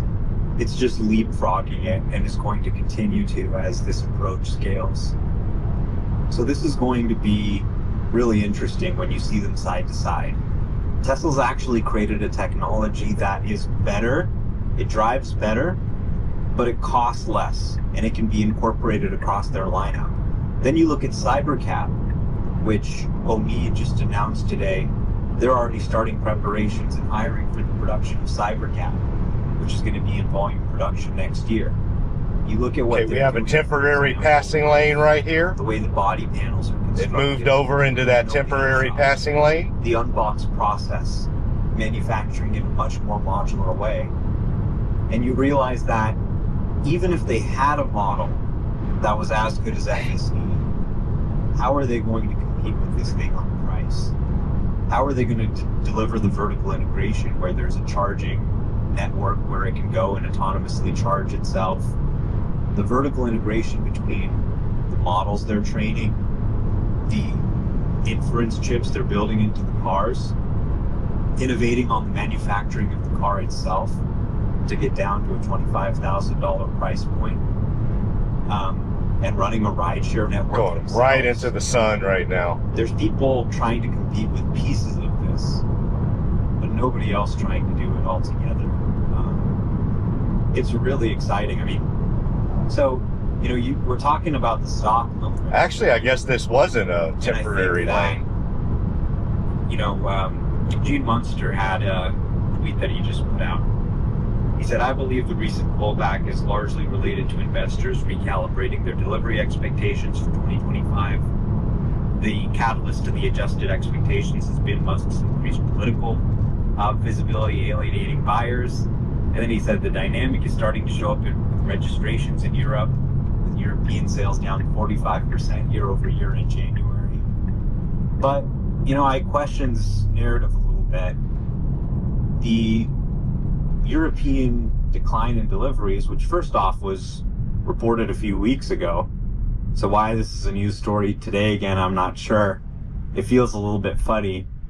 But there's obviously a product transitioning happening with the new Model Y. Deliveries are about to start of the new version. Until we get into March or so, left only I think it's turning kinda lane difficult right to here. We're going to gauge need how to much get of this over. is sales tanking because We got everybody the right hates Elon, blinker on. which is the narrative, and how much of this is just related to the product changeover. We're gonna Are you need trying get to make over the here. argument that with new Model Y, the sales are going to fall See how further? we do here. I have a hard time believing All right, that. moving up. They're talking about So we're new, going to more need to get affordable over vehicles here, starting but production we've got a this year. four-way stop as And the well. comp for last year is only All right, we 380,000 get in vehicles. behind them. If they can beat that, they're on good track for growth this year. Good job. But I think the core of what's really happening with the stock, beyond all just sort of the political negativity, is the idea that their guidance for growth might be missed, that they might sort of shrink 4% year over year, and that miss could be kind of shocking for the stock. My thoughts are that, you know, even if they have a pretty bad number, let's say 300 to 350,000, I think Troy, in one of the last updates I saw, was at about 350,000. Does it really matter in the grand scheme of things when they're launching unsupervised FSD? I mean, these are the best products they've ever shipped. I have a hard time believing that they're not going to be able to recover with new Model S and X, new Y, cheaper version of the Cybertruck, more affordable vehicles, and FSD rolling out to new countries. Slow it feels down. to me like people have gotten maybe a little too bearish and let their emotions get the best of them here. Yeah, I agree with that. And that's a conversation I'm having every single day. Michelle, Michael, I mean? Yeah, I was just going to add to that. I mean, what we're seeing is hugely positive fundamental business developments. I mean, there's this FSD in China. China is the largest market on the planet by a long shot. It's just hugely positive news. And then you have the stock come down like it did today, and what appears to be, you know, a bit of a narrative that doesn't seem like it's going to play out. All you're going to see is a massive rubber banding in the stock. So this thing's going to rocket once people work out that, wait, sales numbers aren't down 45. That was just a monthly thing.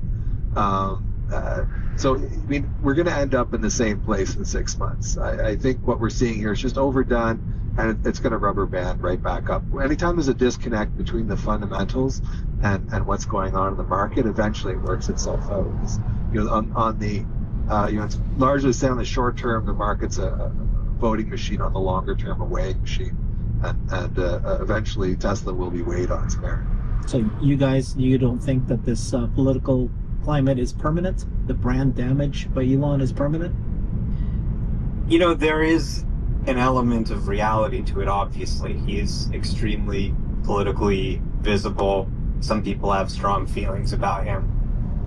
But the idea that it's going to destroy Tesla when they've got their best products ever coming out, I think it's been vastly overplayed as a narrative compared to some of the other things that are going on.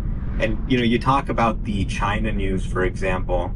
1 week ago, they were telling us that China was not going to give FSD approval because they were using it as a bargaining chip. So these are the kinds of narratives, completely false narratives, that are being pushed by people who just want to tear down the stock. And we know a lot of these guys. They're shorting the thing. They're putting out FUD stories. They're saying, oh, you know, now China's not going to approve it, when the reality was the complete opposite. So you can kind of do that for a while. You can scare people. You can short it. You know, you get guys like Galley who go, oh, shoot, I better sell now before it goes down even further. And you can create this sort of moment of fear. But eventually, you have to cover that position, and probably in an environment where they're announcing new vehicles starting unsupervised FSD. Got yellow and flashing lights here. Showing top and bottom line growth. Right. I do think there really is a path here to returning the business to growth with the product portfolio they're unveiling this year. And that possibility is being discounted. This stock is being priced for another year of contracting. Definitely going sales. slow here right now. And I think it's too early in February to see a slow moving consider that vehicle up foregone there, but we've got a train of cars behind it. So It is pretty shocking that the stock fell so big. folks when ahead of us they- would that need to start making FSD moves is before rolling we out in do. China. I don't know if people are recognizing how big of a deal that is. Because of that whole thing, that people were saying that Chinese government was going to kick out Tesla. They're using it as a bargaining chip, and then now it looks like that they approved it. So again, it's just a first step. I'm not saying that it's solved or anything like that, but it kind of washes away this idea that China's not going to be good to Tesla. Let's start with you, Rocco. Sorry, let me make one last point. When you look at that roadmap and you see them delivering every item on schedule, and they say they're going to launch a rideshare service this year, believe them. It's looking good. Yeah. In September, there was 1, 2, 3, 4, 5, 6, 8 things they said they were going to do in September. They did them all. Everything. And then in October, unparked park reverse, version 13 with 6 time improved miles between interventions. They did that. And then now FD in China in first quarter. So they were reiterating that. So next thing we're hoping, this is an interesting thing. FSD in Europe is supposed to be first quarter. So January, February, March, we go 1 month. That would be really cool if that actually did. Lars mentioned something coming in the next few months. I think it's ready from a tech perspective. It's just going to be up to the regulators. It was the words he said, and yeah, it's debatable what he meant. Rocco? Thanks for having me up. You think the new or upcoming FSD models coming out over time will grow Tesla stock, or not as much effect to it? Well, I think what will grow Tesla stock is people just falling in love with the product and not having to drive. When I'm in the car and I can just push the button and it takes me where I want to go smoothly and comfortably, and I don't have to worry about it, I just go, man, I love this thing. And that eventually is going to translate to earnings. We're not really seeing it in this quarter, but you just listen to people. You talk to people who use FSD in the US and China. I think it's clear that this is going to lead to higher auto sales. It's going to lead to higher customer retention. And it's going to create an additional revenue stream of recurring revenue from FSD subscriptions and sales. I do not think the stock's going to react. By the way, I'm kind of an outlier. I also don't think necessarily that the stock will react in June when they launch it, because it's going to be small pilots. It's going to have to be big moves, probably in the next year before Robotaxi is going to move the stock. I think robots will move the stock before that. But FSD is so good now. I've not had an intervention over 3 weeks after I got my front camera cleaned by Tesla Service, and my wife is blown away now, of course, especially when I do Smart Summit every time we get out of the restaurant, and yet nobody knows. And she just asks the question, why don't people know that this car can do this? Yeah, no matter how many videos Omar does, we're living in a small bubble. So I think it will take some sort of, it has to go right beyond the narrative, societal narrative before that. And I don't think that the launches in June is going to actually do that. Personally, I know a lot of people do. That's the case. I'll tell you something, Herbert. There's a gigantic market amongst us old farts. You guys are all young. I'm 79 in a couple of days. I'll be in my 80s shortly, and a lot of our friends are in their 80s, and they struggle. I have to go and pick up many of our friends to take them to dinner because they won't drive at night. My wife's like that. She won't drive at night. Now she drives freely at night because she discovered she watched me using FSD. She said, I want you to teach me how to do this because that will make a difference in my life. I said, I don't have to teach you. All I have to teach you is to push the button. So about a week ago, 2 weeks ago, actually before I left, I went to, so about 2 weeks ago, she took over the car at night and that's it. She's off and away. I can't see her for dust night after night. So what I'm telling you is there's a gigantic market amongst old farts, and there are a lot of them around. I mean, we're a huge, huge population, and we have money. And so this is, I think this is the market we should go for. Anyway, just an aside. Yoda?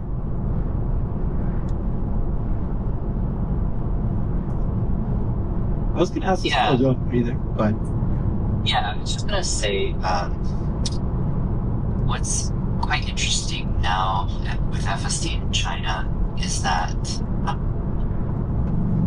the Chinese automakers could actually be the first companies to license FSD. They move much faster. Exactly. There's many of them. And I think the shocking fact to them is, where are the operators? These sort of systems, I think in China, they kind of require these people that sit, behind computers and simulations to provide assistance. But I don't think Tesla is setting up anything like that in China. I think the Fords, the GMs, if they don't want a Chinese company to be the first to license FSD, American technology, they should probably make a move now. That's a big, good point. Because now that FSD is approved in China, it's a bloodbath. It's like a red ocean there. They're all trying to one up each other. Like, oh, my car has a fridge in the back. My car all those seats can swivel. They're all trying to add extra technology to show they're better. So there's so many of them that a few of them will jump and say, hey, let's license you now so that we can get in front. I would not be surprised if this announcement comes sooner than later. And again, I've been saying, though, I think it's up to Tesla. Tesla's the one choosing. I have no doubt they've got lots of companies already approaching them. They're trying to pick and choose which one is appropriate, large enough, and so forth. So, Randy was here. Omar, I want to ask you this question. Waymo is already existing. They have 700, maybe 1,000 cars, and they're charging about the same, or if not even higher than Uber and Lyft. When Tesla comes out, Randy actually thinks that they're going to charge the same amount as Uber, because they don't have enough cars. They're going to have to keep the demand. They don't want to have too many people order them.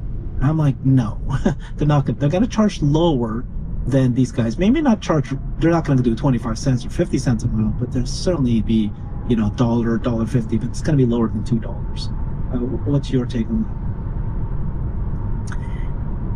Well, I don't know what they're going to price it at. I would think maybe the same as Uber and Lyft to start. You can kind of bring it down over time.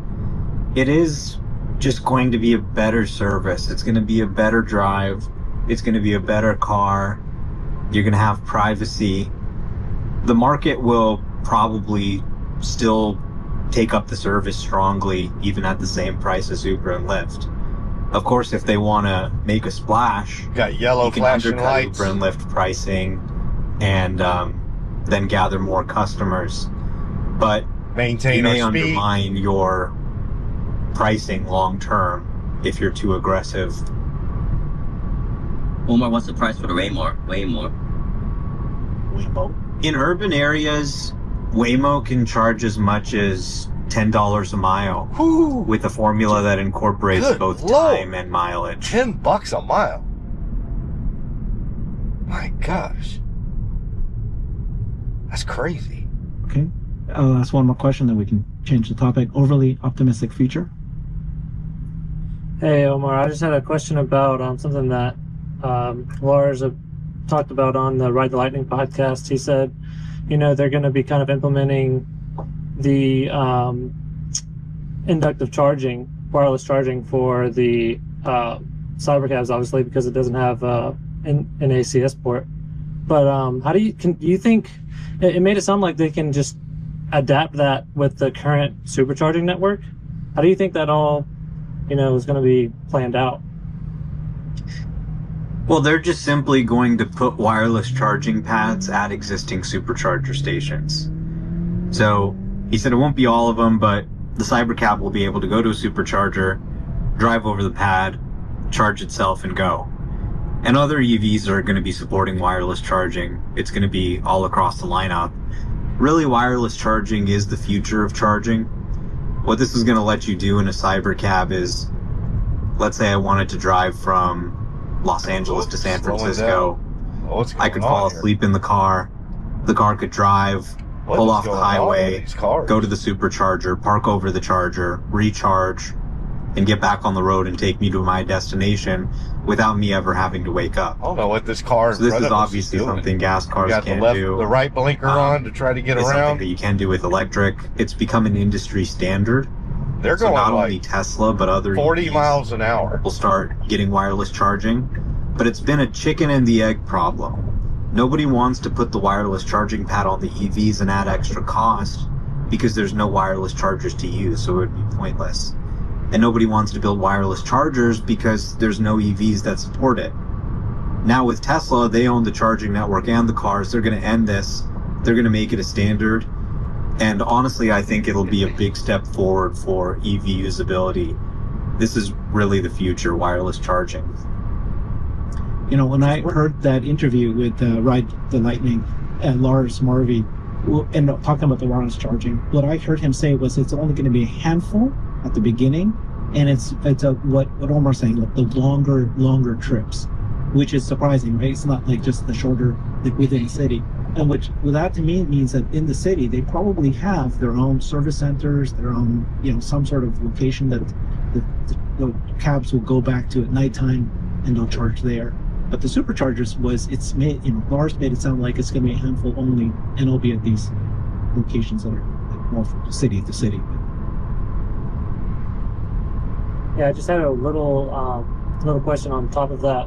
Is it? I don't know technically if it's possible for like our AI4 cars, like our Model 3s, Model Ys, to be retrofitted, or if they're going to be capable of inductive charging. Is that something you think Tesla's thinking about, or you think they're just going to kind of go right in with it with Cybercab?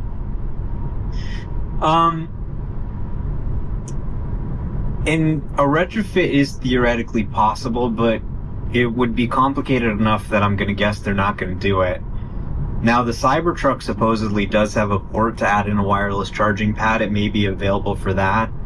I think, and it was interesting in the podcast, Lars said we're about to introduce this very soon.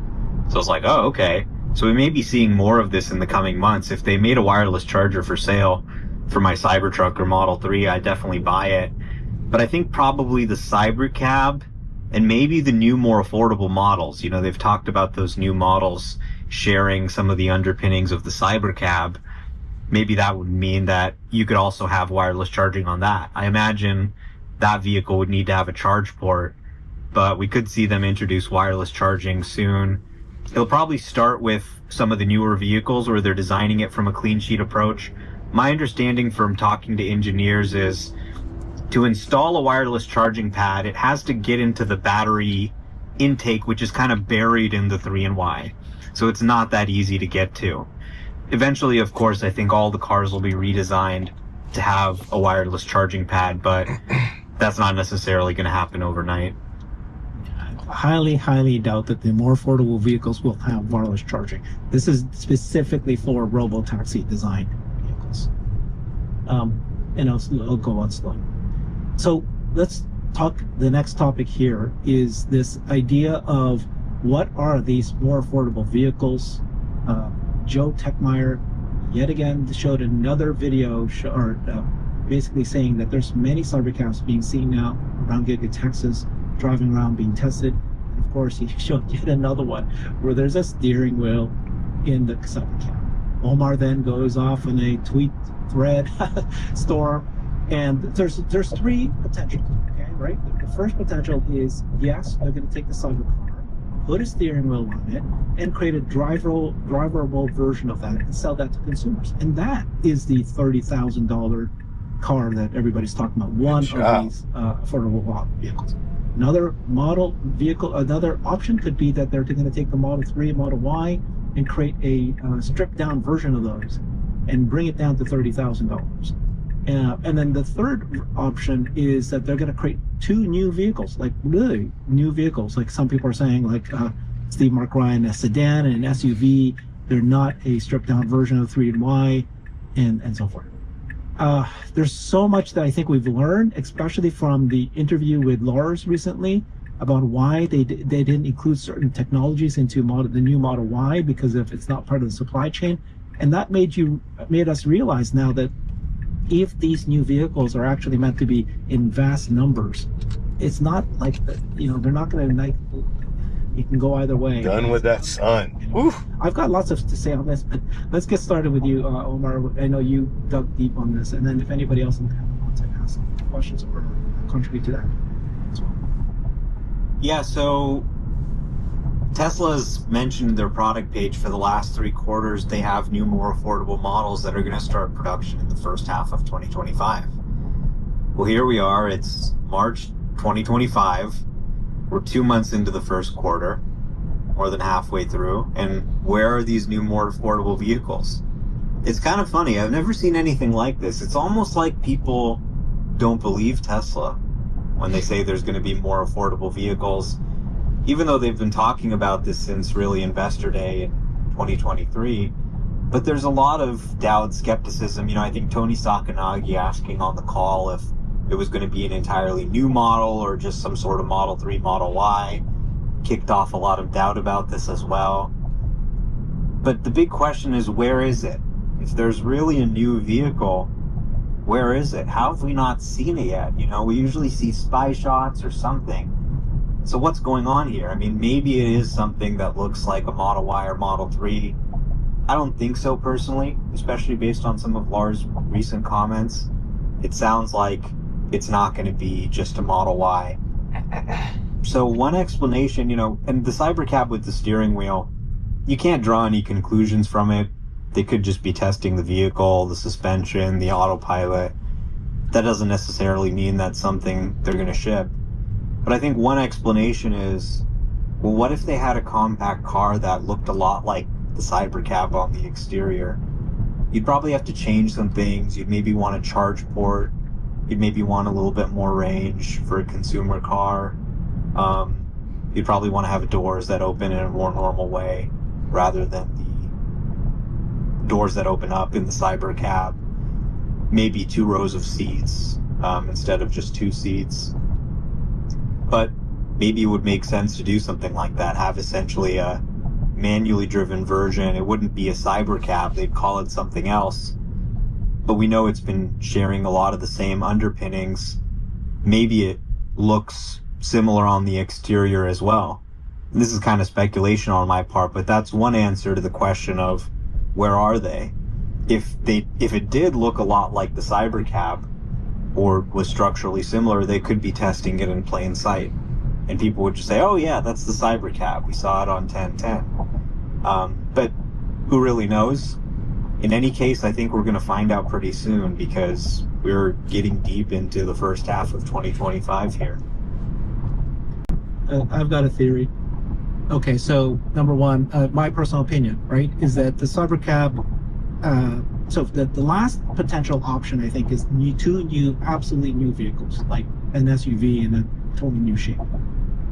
We're moving towards autonomy. This is 2 brand new things that they're going to release at this point.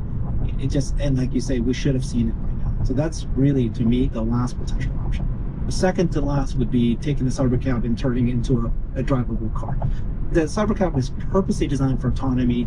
There are literally thousands, maybe that's an exaggeration, but tens and let's say 20 or 30 things that is identified by learning about exactly what the Cybercab, how it was built specifically for autonomy. And you can't just it's not just simply about putting on a steering wheel and pedals and calling it a day. That doesn't make sense to me. And like the things you said about the if that's the case, then it doesn't make sense to have the doors come out that way. Actually, what I do, I'm leaning towards at this point, is a stripped down version of the Model 3, Model Y. And, you know, but you were saying, well, why is it, if it was just that, why would it take them long? Well, they remember that Elon said that the more affordable vehicles, he said, it's under $30,000 when you include the incentives. So if it was the Cybercab, it should have been well under $30,000. It was designed to be maybe $15,000 in the future. That's possible. If it's the new models, again, that would be really odd that they're at the 30,000. So I think it's I think it's actually the old Model 3, Model Y. They take those, just like the Apple strategy, where you take the older version and then you repurpose it and you sell it for low cost. So it's not going to look like the new 3s and Ys, but it's going to look like the old ones. And they might have then added, you know, things like smaller batteries. Maybe they might even put in the outer skin, you know, the same skin that they're using for Cybercab. So those things that will be put in there. But that's why I think that maybe you haven't seen these vehicles out there, because it's been well tested. It's been already produced, and they can produce this in large numbers without, you know, worrying or taking on as much risk. Anyway, I mean, here's where my theory. this is the most popular theory, is that it's just some kind of cheaper Model 3 or Model Y. But here's a few reasons why I don't think that adds up. Number one, they've never reached a lower price point by stripping down an existing vehicle platform. They've always used manufacturing innovations and tech innovations to do it. Number two, you know, when they introduced this vehicle to us, they said, we're designing this vehicle to be built on the unboxed process, but we ended up moving it to the Model Y line. We're going to build it on the existing production line. So if this is incorporating elements of the next gen platform, why would the new Model Y, the high-end versions, not be using it and only the low-end version be using it? I'm not sure that really adds up. And they talk about, you know, the existing vehicle lines. But if it is one of the existing vehicles, then, you know, what's the contrast there? Of course, it would be built on the existing vehicle lines. And you just kind of listen to how Lars is talking about it. He said, you know, the hard part about designing a new vehicle like that is to not make it a lot worse than your existing vehicles. Well, if it was just a Model Y with cloth seats, then, you know, that's not going to be that much worse than the Model Y. It's going to be a Model Y.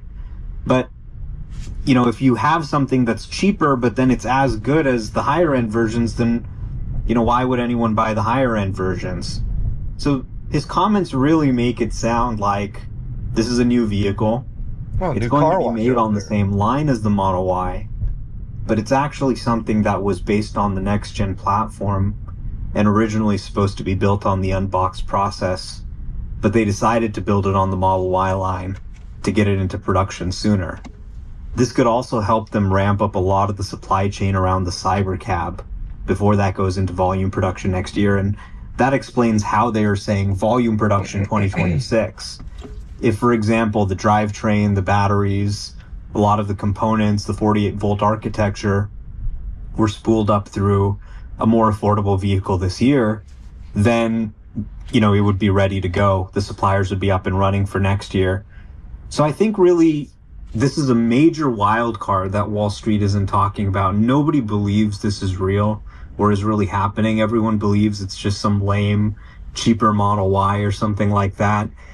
And if there really is a more affordable vehicle, you know, if they get something out at $32,000 and the tax credit still exists, that's a $25,000 Tesla that can run FSD. And you could see deliveries significantly weighted to the back half of this year. And that would completely change the calculations in terms of investors expecting a decline year over year, even if the first quarter did come in lighter or even down year over year. If you've got a new vehicle at a lower price point that's going to drive volume growth in the back half of the year, that could completely change the equation for analysts who are looking at the delivery forecast this year. I agree, exactly. Yeah, we'll go to Michael and then we'll go to Chris. Michael? Yeah, sorry, just one comment on the Cybercab with steering wheel theory. Is one of the issues with that is obviously the autonomous taxis are essentially a money printing machine for them going forward. So anything that's going to take materials away from scaling up production on those, I think they're really going to avoid doing. So I really don't see them doing. And if they're to launch it, they're just going to cannibalize sales that they're not going to do, right? Because why sell a cybercab with a steering wheel when you can get an autonomous taxi on the road that's making you cash flow immediately? I mean, I see them as completely different things. The cybercab's an autonomous taxi.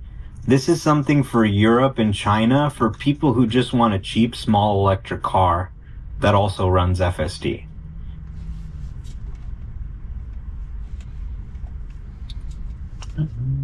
Chris, go ahead. So, Omar, hi. Some of your videos, by the way, have been awesome recently. Thank you so much. I am curious to know, like, this cybercab painting process, that they kind of came out with. They're like, okay, well, it only works in gold at the moment. Doesn't this kind of mean that the entire cybercab under this unboxed process would effectively be like panel replacements if and when it gets into an accident? Is this kind of like their rapid replacement, and or do you not see it that way? Do you see it like more of a loss to the company? Like if something happens, it's going to be a big thing. Like what part do you think that plays? Because you can't repair something like that. Yeah, the thing is designed to be extremely durable.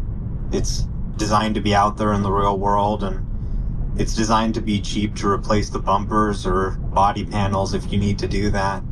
Quick and easy. So this unboxed process, they're starting to put into production right now in Giga Texas as they start doing the hiring, is huge. I mean, for 100 years we've been making cars using a moving production line. They're trying something new here, and they have a track record that's making people in the auto industry who follow this stuff get really excited. The way they're making this, it's not going to require a paint shop. They're going to be able to build the car in smaller modules and combine them together at the end. This thing is going to be super durable. I mean, I think anyone who rode in one at 1010 will tell you that. And they're going to be able to make these at a volume and cost that is going to be difficult for others to match. Compare and contrast Waymo. They take a Jaguar I-Pace, which is, by the way, a car that's now out of production. Jaguar doesn't make it anymore. And they have to take it to their facility, take it apart, add the sensors. It's a very slow process. Contrast that with what Tesla's doing, where they're really designing this process from the ground up for millions of units. The unboxed process is a pretty big deal, and a lot of people in the auto industry are following it very closely, from Toyota to Volvo to others who have adopted Tesla's large structural castings and other production innovations. I'm in full agreement with you. Just real quick follow-up on that.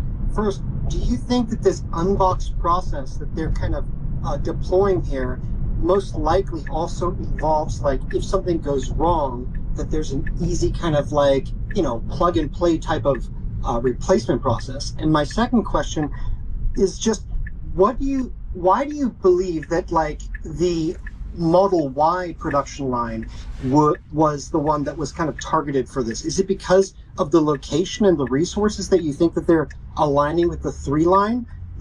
I'd be curious to know your opinion on that. Well, the Model Y line is what all the factories make. So if you're, designing these vehicles, and I think they said they're going to be designing them to be made in multiple factories that have only Model Y lines. So that's how you can kind of conclude that.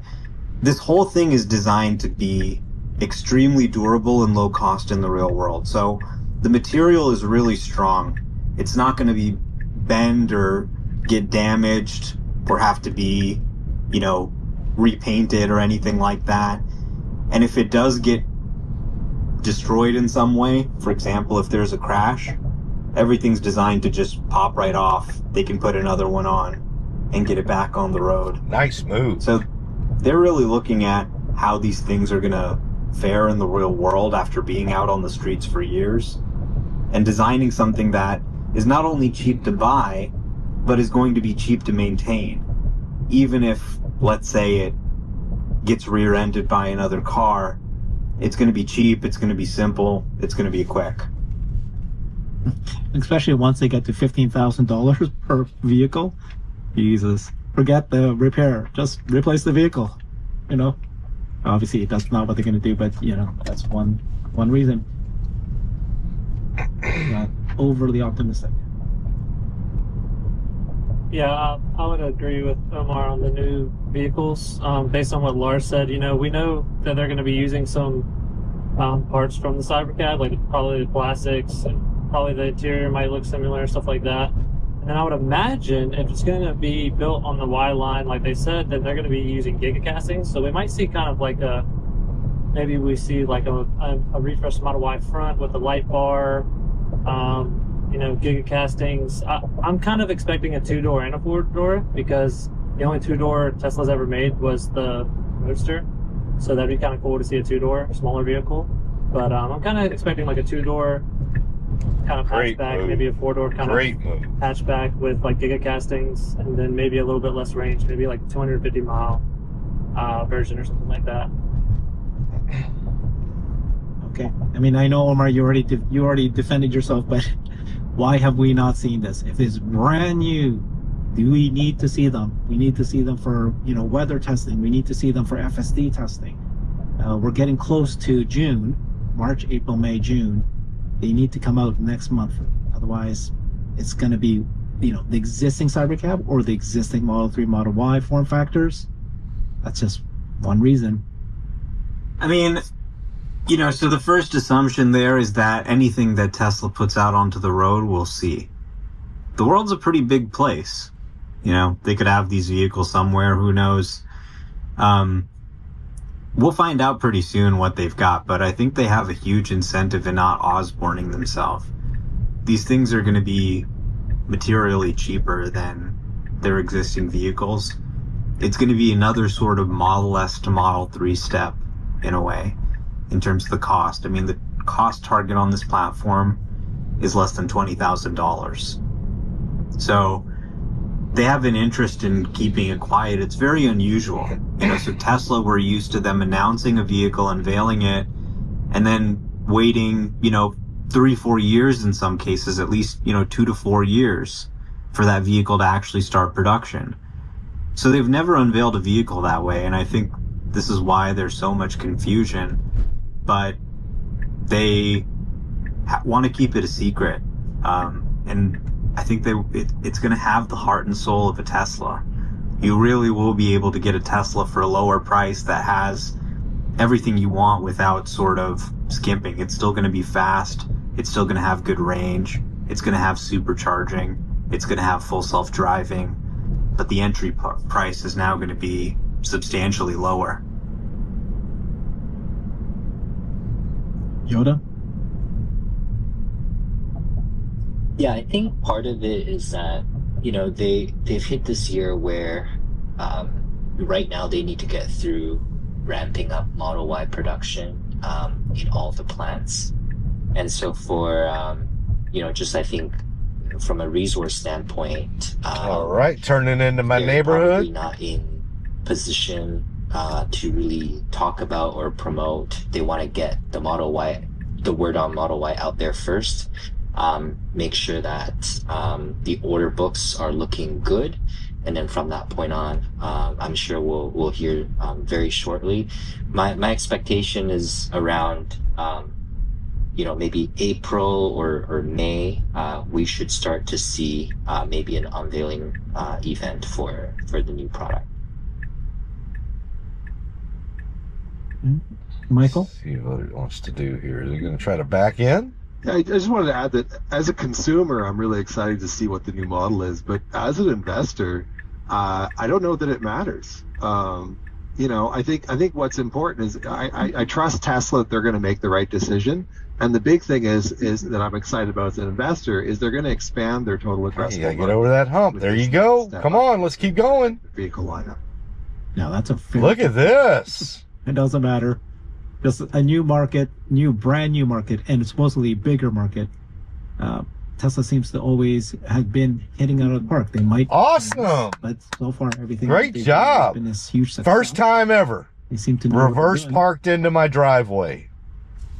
That's I emerging. mean, a $25,000 self-driving car. All right, Not with everybody. tax credit for sale in the So, US. yeah, had some good drives Of there. course, We did have a people are critical gonna take intervention notice if they can with put a the product school like bus that. on that 70 mile Yeah, per that's hour why you got BYD. 2-lane highway, Okay, but that's I got why it. I wanted to go Just out like there you and being try it out. massive We'll do jet, some I'm gonna more go of ahead that. and put all these cameras And thanks for listening in to Herbert Ong's Tesla space here with me on the way back. I highly recommend if you go on X, his name is Herbert Ong, and they run something called the Cyber Bulls. And so you've been listening to Herbert, Holmar's catalog, Holmar's blog, that's Omar, and If you look some at others. Tesla So sales in China, highly they're the number recommend 2 following those EV guys, and I try to listen into these as much as I can. So thanks for listening in to me on the way, with me on the way back. So, you know, I love all of y'all, and I will talk to y'all again soon. I'll get this downloaded and uploaded, and talk to you again soon. Bye-bye.